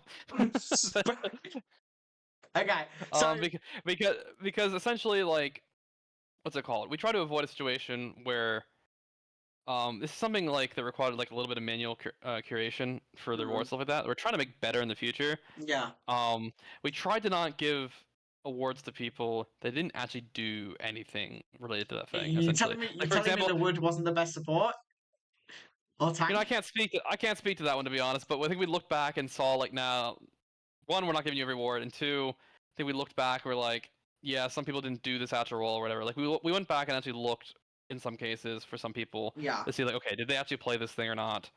I mean, heck, like this started out actually before even the LeWood thing happened. Mm. I got meme voted for nearly every award in my own tier. Um, Right, okay. yeah, so I'm like, there's no award. Like, I'll admit, I have a small bit of an ego, and like not that Yeah, much, but like I'm not giving myself yeah, every award. Um, and so I ended up with none of the awards in Master because realistically, like our team's like 1 in like 7 or something like that. yeah. There's nowhere I'll get any award. Um, so we went back and curated the things the best we could to try and avoid giving somebody more than 2, probably for most cases. Usually, if there was Yeah, a better option or there was enough votes for the yeah, other person that would make sense, we gave someone else an award. yeah. We tried to do a little bit of cross-checking to make sure that Ooh. they did something for it. That being said, for the MVP one, there was like it was one of those ones where like I think there was either I hadn't looked at it in a little bit. It was either so clearly that person had way more votes than someone else, or there was literally no one else voted that Yeah, mattered. I think Chinese Dino probably robbed slightly for being the best player in the world, but LeWood is the GOAT Essentially. actually. So Yeah, I don't know if anybody voted for Chinese Dino for MVP to be yeah, honest with you. LeWood I want to LeWood make is it the better GOAT. for the future. I Yeah. plan to make it better for the future. I wanted to do some more coding work to make it like a better system this time, but I didn't get Mm, around to it in time. What I want to do is kind of change it with two main things. One, mm, I want to change it so that the teams nominate some people from their teams for specific mm. things. Yeah. For a max of one person per award. Um, and then also, so then you can only pick from those pool of people, but also then that you can only the goal for currently trying to do this in time for next season. We'll see Mm, if it finishes in time. One of the goals for next season is to have all of the like hero bands, roster selection, etc., all done on the website. yeah. Um, so it's like all properly handled there instead. And the goal with that then is to because you're submitting your roster for the roles, then we'll know who all played each role every single map. Mm. Because right now we don't have any records Yeah, you don't know like who of play who which played role, yeah. exactly. So, but then we'll have that. So then I can specifically isolate people who are getting picked for things they only have actually done, Yeah. because I'll have the information then. So that's the goal to make it a little bit better. We'll see if it finishes in time. Fingers crossed. But admittedly, some of the awards were a little bit memed. But Yeah. also, I also don't want to show the results before voting's done anymore, because that also led to more memes too. Yeah. As I said, keep voting for LeWood, guys. Even though it's done. He is the GOAT. And if he's watching again, which he isn't because he doesn't speak English, Alain LeWood, bonjour, I don't know any more French. Um, I don't know either. please come on, is all I can say. Um, so I think we're kind of through some of the questions. I think I kind of had some other things, which was, do you have any like thoughts that you wanted to, any questions you wanted to ask, like maybe not just me, but like in general, and I can kind of answer for. I don't want to answer for Hachi or Mario, but like any questions you had for the podcast trio. That's a good question. Um, this is just a general statement. I do like the Mm, quiz. I'm happy you guys have the quiz. cheers. Um, Last week's I'm quiz was banger. That was so good. It was a good one. I thought it was quite Yeah, funny. Um, I I'm sad Uncle took away the quiz. I actually quite enjoyed the quiz yeah. part of Same. I thought it was the good. I thought it podcast. was good. I know, but we just because he didn't want to put together anymore. Yeah, So yeah, keep the quiz, please, and I will keep yeah. watching. I'm curious to see what your plans are in the off season for the podcast. Hmm. I mean, obviously we've got the Kaizen one coming, which I'm gonna Ah, record. I mean, I'll date this podcast anyway by being in a different location because I'm actually leaving Boston tomorrow, so I'll be in a different location again for the next video. Um, but you recorded that soon, and that's like a Kaizen preview, and we're getting like some like words from the different captains of the Kaizen teams. So that'll be interesting. Are you doing anything in Kaizen? You no. no, I'm playing. I'm playing in BPL right now. Right, that's Bad Pachamari League, right? Yeah, I'm playing. Yeah, I decided to do the draft stuff for that. I got drafted to a right. team. I have a game on Sunday. Okay, sounds good. Oh, it's a draft league, that is. Yeah, it's a draft league. They have a Yeah. VPL always has like a really cool system because they have Mm, a whole like they're so like they have a really cool website system for their stuff. yeah, Their league has always been more like centered on broadcast stuff. So they have a whole broadcast yeah. system that's powered like entirely by their site. It's like super Ooh, cool. Um, Whereas like we both our orgs kind of came from different directions of making sites. They came from more of a broadcast perspective. We came from more of like a tournament administrative perspective. And they have yeah, like I mean their site is honestly probably way better made than a lot of aspects than ours is. Ours just does more TO related things, which we find useful. yeah. But they have a really cool. Their draft system works in like a bid system. So like so they give each captain say 250K, Oh, and yeah, then yeah. like That sounds really interesting, actually. Like, really good. yeah, Yeah, so like it starts with one captain, and then that captain puts up a player for auction that they want. Yeah. And then like all the captains have the ability to like bid back and forth Hmm. for the player, and whatever ends, that's what they end with. Yeah. Uh, Yeah. Very fun. Think a few. Any other thing to say about the podcast, or should I go? Um, Okay, I've got a few more things, but any leaks on who upcoming guests will be? actually, I don't even know, and it's happening in like 2 days. So It's this, happening 2 days. this is actually how we did it last time. We wanted Connor Mormon, and we didn't ask him until like 2 days before, and then luckily he could do it. He was so funny, actually. Thank you, Connor, for being a great first guest. It was enjoyable as he was Yeah, doing his shots on stream. he might be an alcoholic, but he kept it together for the whole podcast, I believe. Are we gonna get the NA players on? I heard there was some whole thing with that. Yeah, to be fair, we were actually going to do it this week because I'm in NA and it would have been easy to schedule. But then we realized it was the start of Kaizen, so we wanted to do a Kaizen episode. And then I think we actually might save the NA people episode till like the middle of Kaizen, I think. So maybe Hmm. save that a little bit. Just Uh, make sure they don't forget if it's too long.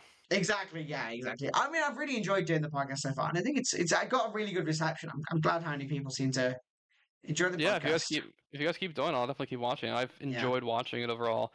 Although I watch a lot of these types of things whenever I'm like at work doing stuff. I'll just have it on the background listening to it. I know yeah, the prod people have their own podcast called For the Love of mm, Prod. yeah, Which is which is always enjoyable to listen to. Between yeah. that, Uncode, there's a lot of good podcasts running around on Overwatch nowadays. Yeah, I think there's like incredible. There's a certain podcast I don't like anymore, but I think we all know what that one Fair is. enough. I I don't think think like I've listened to it in also months, so the one thing I also like about this podcast is it also helps give me insight to what's going on in EU because yeah. it's easier for me to keep track of what's going on in NA a little more because I am NA, just time zone Mm, wise. So it helps to kind of keep up on those things. yeah.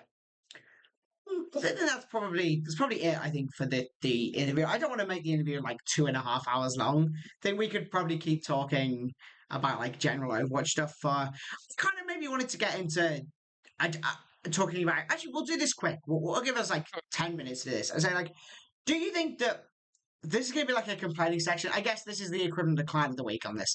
But do you think that Blizzard is like completely incompetent when it comes to esports? Like genuinely, like for me, I was more forgiving. I think I understand why Overwatch League happened. I think it was flawed. It was obviously flawed, but they kind of had the bravery to just kill it instead of like waiting out the lease, which was like 7 years, right? And they killed it one earlier than that. They were No, kind of I don't think they killed it earlier. Is my understanding is that like they were come to the end of the contract and they had to either yeah. vote to continue it Oh, or okay, end it, kind of okay, like yeah, that. yeah, And the proposal that Blizzard put forward wasn't good enough, so the teams voted no. yeah. Okay, With right. with the rumors being that Blizzard purposely put forward a proposal that wasn't super Yeah, good, so yeah. it would end. And I think but I think after the Overwatch League, it very much felt like there was a clean slate where Blizzard could do what they wanted to do with the esport. They literally could do anything.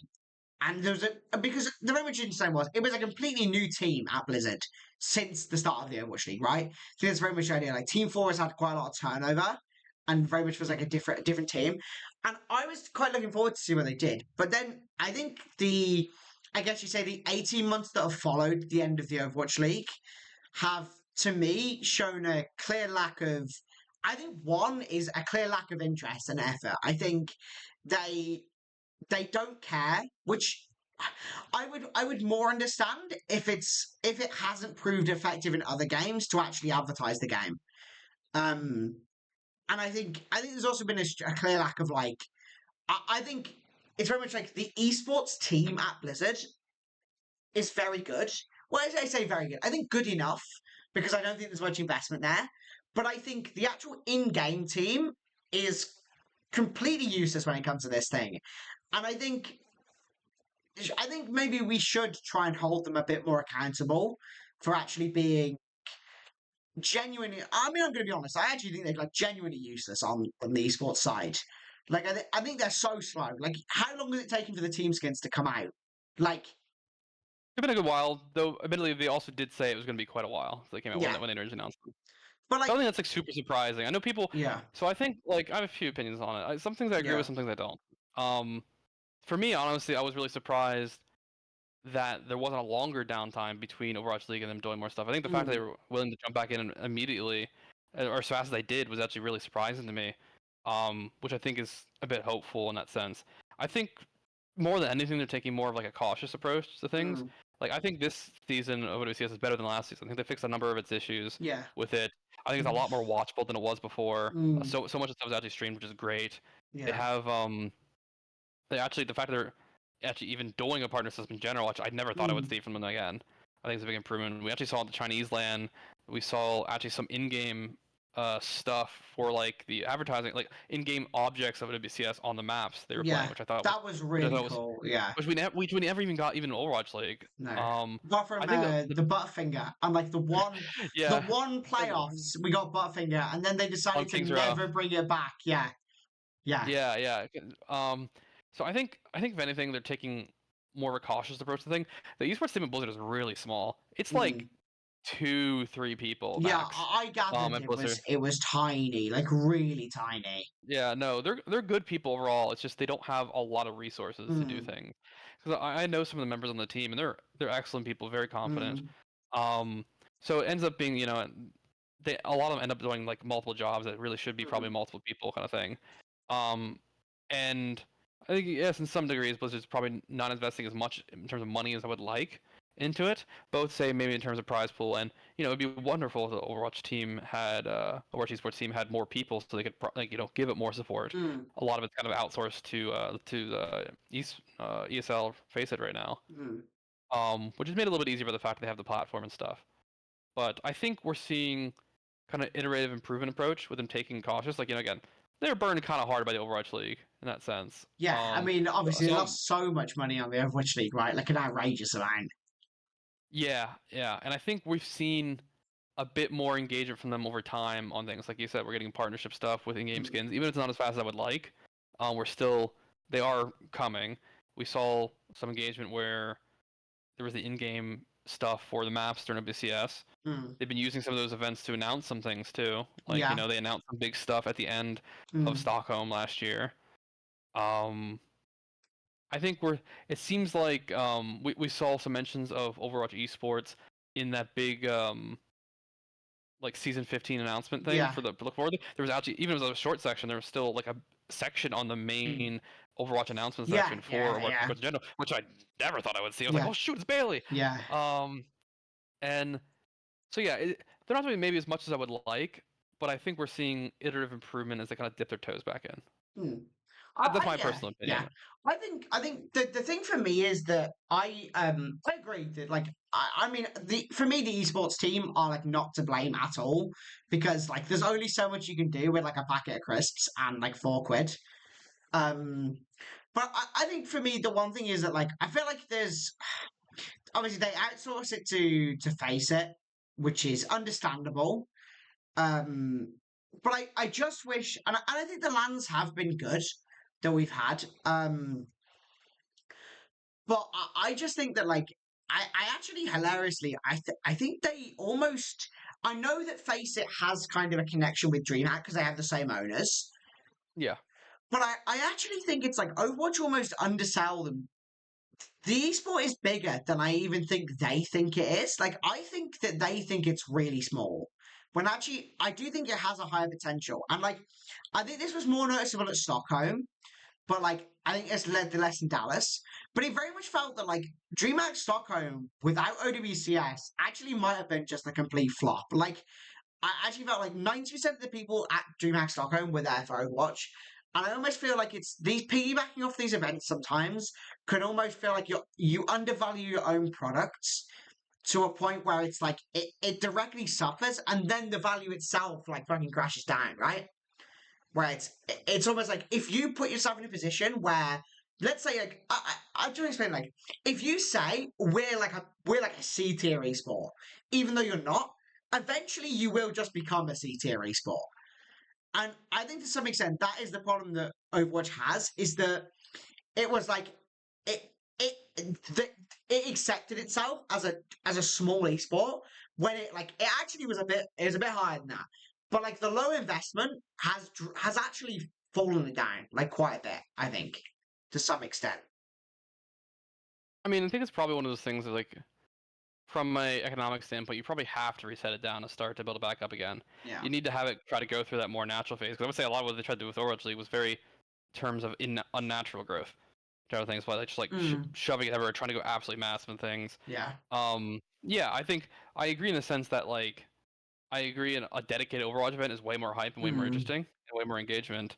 Um, the DreamHack one I guarantee is like 10 times cheaper to do from yeah. that standpoint because again, it's an event they already run. Mm, Like the ESL Basic Group runs that whole thing, so it's so much easier. It also works then from a scheduling standpoint for putting things in. Anytime you can distribute the cost between events like that, it's so much cheaper. mm, Um, the Chinese land was really cool, though I will admit, but I'd be really shocked if they made money from that land. I think they probably lost money on that yeah. land. Definitely lost money on Um, that, but I yeah. do agree from the standpoint though that like some companies are like really into esports, like Reno Riot's really into esports, but they also Mm, lose a lot of money on their esports. They've kind of accepted that esports is a marketing thing for them, yeah. which is cool, and I love that for them. I think Blizzard hasn't fully accepted that as something that they do yet. That is like a marketing aspect of things. I think Yeah. they're starting to do it a little more, but Um, I think it's a bit hard for them to evaluate the return from that kind of marketing versus yeah. something like Riot. Uh, I think it's something they're still learning. yeah. I think that this is the last point I'll make, and then I'll let you kind of like sign off. But um I think unfortunately we seem to have I think in general, like I don't I'm gonna get onto a bit in a second, but I don't want to flame anyone as individuals because like, I want to at least be slightly professional. But like I think we've gotten to a point where like we've actually the hangover from the Overwatch League is as actually like I understand why it's kind of killed Overwatch esports to some extent because it was a total failure, an extreme famous failure. Like it was on the news that like that how much of a failure it was. But I think the culture around like I think for example I don't you definitely won't agree because you're like super PR on this. But like I think for example, that kind of Overwatch League culture still to this day really hurts the broadcast like on OWCS because I think we on client control we do our fair share of like complaining about the broadcast on OWCS. But I think there's a reason why. And I think you can complain about a product without attacking the individuals involved. And Yeah, I agree the individuals are probably really nice people. Like I met like Jaws Jack in Stockholm and he was really nice. Like I met like Hex not Hex, I met like Mr. X and yeah, Uban. They were really nice. But I think for me the thing is like I feel like there's almost a culture of it being completely acceptable to be very, actually even below average at your job and put in very little effort and retain your job with kind of, and I think this does detriment we've gone on to talking about it as like a broadcast product now, but I feel like you can maybe give some insight a little bit as someone who does kind of own your own tournament. But like, I feel like there's almost a culture because the people who make the decisions are your friends. That there's become a culture of being average at your job is okay. Um, and also you are immune to criticism because if someone criticizes you, it's like the end of the world. You're actually just not allowed to criticize the broadcast staff. And I think I'm not denying it's difficult. Casting is inherently difficult in this game. I think being on the desk is less difficult and less preparable. And to me, it does. Those are maybe. I mean, I'm not going to say that I have the most problem with them, but like, I think the people on the desk. Actually, I feel like I can complain about the people on the desk in OWCS because I think that they are people who have let their standards slip from being good broadcast staff to being to being staff who don't put in any effort. I don't think there's. I think there's a clear cultural problem, in my opinion, that there's no threat of losing your job if you're average. And for me, that's why like I don't think the OWCS broadcast is very good. And I think. What do you think? I don't want to keep like ranting about this idea, but like it really infuriates me that like how good was the EWC broadcast with different people on? Like, I don't think I watched it to be honest. okay, right, well, So yeah, I can't speak to that one as much as in general. yeah. I think from a general standpoint, like There's two few things. I agree in the general standpoint that like, Mm, yeah, I mean, no one's immune from criticism. Admittedly, people are pretty often pretty trash at giving criticism. mm, They'll just they'll say this is bad and yeah. not elaborate like that. So I think people this problem also happens a lot Mm, when I see people in ranked. They're like, God, I was just giving criticism to somebody in ranked. Like, no, you were just utterly yeah. trash talking them, kind Yeah. of thing, making things personal, kind of thing. So I think some point is that, but no, nobody's immune from criticism. Everyone has their opinion on what they want out of the broadcast, and admittedly, that's also sometimes it makes broadcasts a little hard. Is in that usually, especially in something like esports, um, the broadcast oftentimes has three audiences, and Mm, all of them kind of want a little bit something different. You have the audience that is the more casual audience, which is the people that don't know the game as much, the people that are maybe the families or friends of people watching yeah. that are playing, kind of thing. And then there's also the audience of the players that are playing, Mm, whether it be in the tier or on the team itself, yeah. and they all kind of want different things. You definitely the people that are a little more like serious and prefer the more like in-depth technical stuff like Mm, that, whereas the other ones sides kind of find it a little boring, which is interesting. So it's like I think it is in some points harder to optimize a broadcast for all those things, and I think it's something I don't even know if you can do it. Maybe you can, but I think that is also one of the benefits of co-streams is that you can have the ability to tailor your own experience for it. yeah. You have like I think the primary broadcast should lean a bit more casual because it is supposed to be the one that's most applicable to a broad audience. Yeah. And it's especially again, it's supposed to be a marketing for in the end for your game. Mm, So it's leaning towards the casual players that are watching it more. It is yeah. if you're a publisher, it's a little bit different as a community organizer. But like it is you're it's advertising for your game, so you want to lean Mm, more casual for anyone that stumbles in, especially because people are there for drops, people are there because like oh what's this on the Overwatch category? This game mm, I play. Um, I when it comes to the standpoint of like say people being around for a long time kind of thing, I think admittedly also it is a little hard. I wonder how much things are also affected by the fact that because things like the Overwatch League died, the people when Overwatch League was a thing, they were paid enough of a salary that like it could be their one full time job the mm, entire time for the year, so they could dedicate their stuff to the time. They could sit in on the scrims a little yeah. more. They spend all the time doing Overwatch stuff and making whether it be content for the Overwatch League or broadcast or whatever. Yeah. And now I don't know if any of them are. I don't think any of them are full time for Overwatch League. Sorry, not Overwatch League, OWCS, because it probably does Mm, not pay enough to do so. I know no. even Mitch himself, who's like probably one of the best people play casters in esports, he works like 3 or 4 different games Mm, constantly to make enough yeah. I to mean, like afford to like the. he's brilliant. He's brilliant. I think. Oh, he's excellent. Yeah, and I think as I said, I think for me, I understand that like there's not enough as much time, but I often think for me, it does feel like sometimes some people on the broadcast are simply not trying. To them, it's a show up for work, and it's like, oh, I have to do this again that I've been doing for 7 years, and actually, maybe they just don't enjoy it anymore. And you know what? Fair play. But maybe it's time. Maybe it's time to look elsewhere. I think maybe. I do agree in the standpoint that like I think so this is always kind of struggled a bit. It's even worse now than it used to be, Yeah. in that the promotion system, or talk about promotion relegation again. Yeah. I think the aspect of bringing up like talent from the Yeah. lower tiers has always kind of struggled in Overwatch, and like it was rough even when it was like open division contenders in Overwatch League. Mm. It's even harder now when half those divisions don't exist anymore. And the pay is not that good to really bring Yeah. people in anyways. I mean, heck, Face It itself, which is like considered to be tier 2 right now, barely has any broadcasts that are not like main broadcasts. They have Yeah. some, and those are paid, but like barely any. Everything else is like co-streamer and done. They're all Yeah. doing it for free. Um, and I don't see how in the system you could even get promoted to one of those higher levels beyond like a guest appearance kind of thing. I don't know how even reasonable that would happen. I Yeah. think, Yeah. and I mean, I don't know how to fix it, but it's definitely I think a problem that exists. Mm.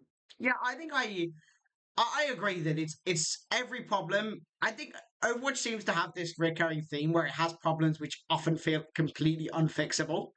Like it seems to be a theme that comes up a lot where it's like there just doesn't seem to be an obvious fix. And I think it is important to talk about the broadcast because I think like you watch Valorant and it's like the broadcast is amazing.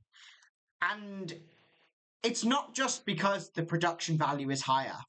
Like it's it's both more casually like viable because it's funnier and it actually feels like the people on there are friends, and they don't just talk to each other once a week.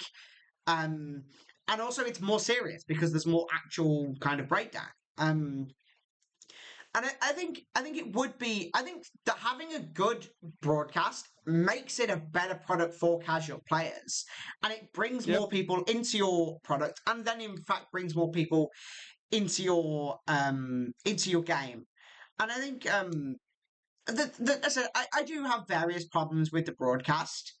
But I said I am not someone who this will attack like a person like for their like I'm not gonna just say you're like bad at your job, because I think a lot of these people are obviously like better than me at this. Like Right. I'm not gonna say that I'm gonna go and replace one of the broadcast talent and be instantly better.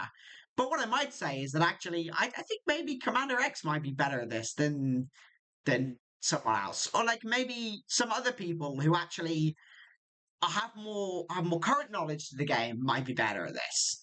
Mm-hmm. Um, and I just think I just think these people. Oh, another problem I have is this is my absolute last thing on this is that I don't like the fact that it seems to be completely acceptable to like double dip. That it's like it's acceptable to work on the broadcast and then just also be the partnered co-streamer. Like for me, I don't think they should have overlap. I don't think it. I don't really think it matters, to be honest. It's just another person, just another like if the person's already like a personality, what's the matter? I mean, technically we're a partner co-streamer and we haven't co-streamed in ages. Hmm. Maybe we should hire It's us to do it. yeah, maybe, yeah. Because technically we do have the clean feed access each week, Oh, but we don't really use it at the moment. yeah. But yeah, no, like what's it called? I don't know. I don't think it's one of those things where it doesn't really feel like they have been like chosen over other people. I mean, I've seen a pretty Hmm. wide variety of people have been a featured co-streamer. Yeah. I think this is one of those things like, oh, we're gonna give it to you only because you're on the broadcast. Maybe I think it's one of those things. Usually, the people have to have some level of like streamed before kind of thing, and usually most Hmm. broadcast people have streamed in some capacity. I don't know. Yeah. I Yeah, mean, like, I'm not like obviously necessarily if they're giving saying being given it there's. because of favorite, like obviously if they're Yeah. being given to do like just straight favoritism kind of thing, yeah, probably shouldn't happen kind Yeah. of thing. But I don't think it should be one or the other. It doesn't really feel like Hmm. they're not the ones picking the featured co-streamers anyways. No. So it's not like they're unjustly favoring themselves kind of thing. Yeah. Yeah. I guess I will probably talk about broadcast again in the next Fine Control episode, so I'll save some more complain. Yeah, gotta save some rant stuff for the next episode. You run out of Yeah. content. Last thing is a really tiny question that I got in during this podcast is when is there going to be a CGL LAN, if ever? Oh god, the number of people ask me this thing. I don't know. When I get a lot of more money for it, When it's you're like allowed to really state we sponsorship. yeah, exactly. No, I mean Yeah. we've priced it out before just out of curiosity. It's Yeah. expensive, and also Yeah. like there's two main parts to it. One, it's really expensive.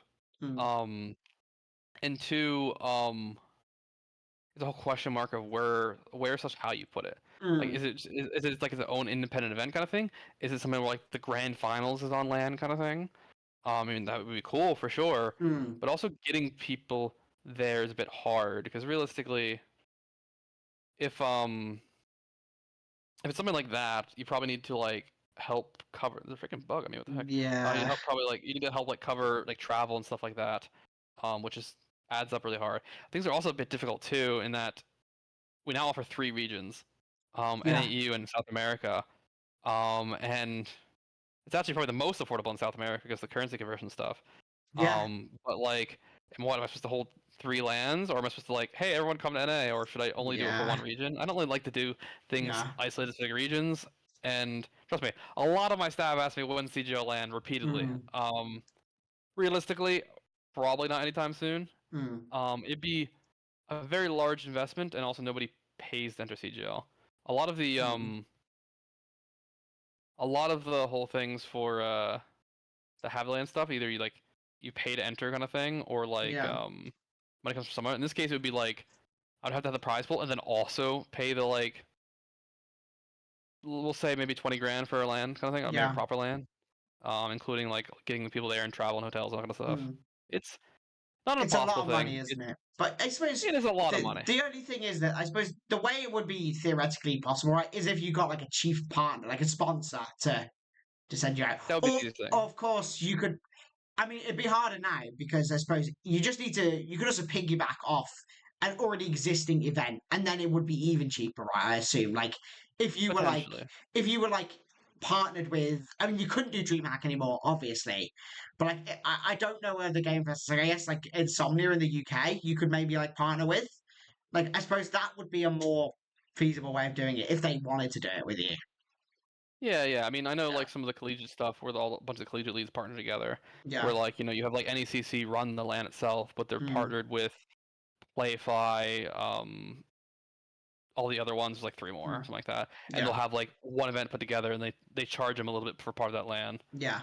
And it makes sense for them in that case. So yeah, there's definitely ways you can make it cheaper in that case. Mm, Sometimes you can abuse the fact that like you might be able to use one venue that can do a little bit of both. Like I know like we know some people that work at some land stuff in like Philly, for example. There's mm, sometimes ways you can partner with a college, for example, where sometimes colleges have esports programs will let yeah. you run an event there for free if you like allow their students to help work it, for example, for like the Yeah. experience kind That of thing. seems like a decent Yeah, way no, of doing it, right?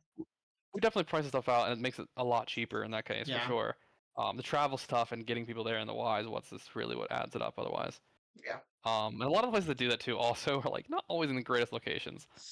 Yeah. For like you fly to a major airport then drive an hour and a half kind of thing. Yeah. That's pretty hard, right? Yeah. Yeah, it's a Um, little rough. I mean, I'm wrong. It absolutely would be really cool, and a lot of staff have asked me about it. I'm not gonna say it's gonna come anytime soon though. soon. So maybe at some point in the future.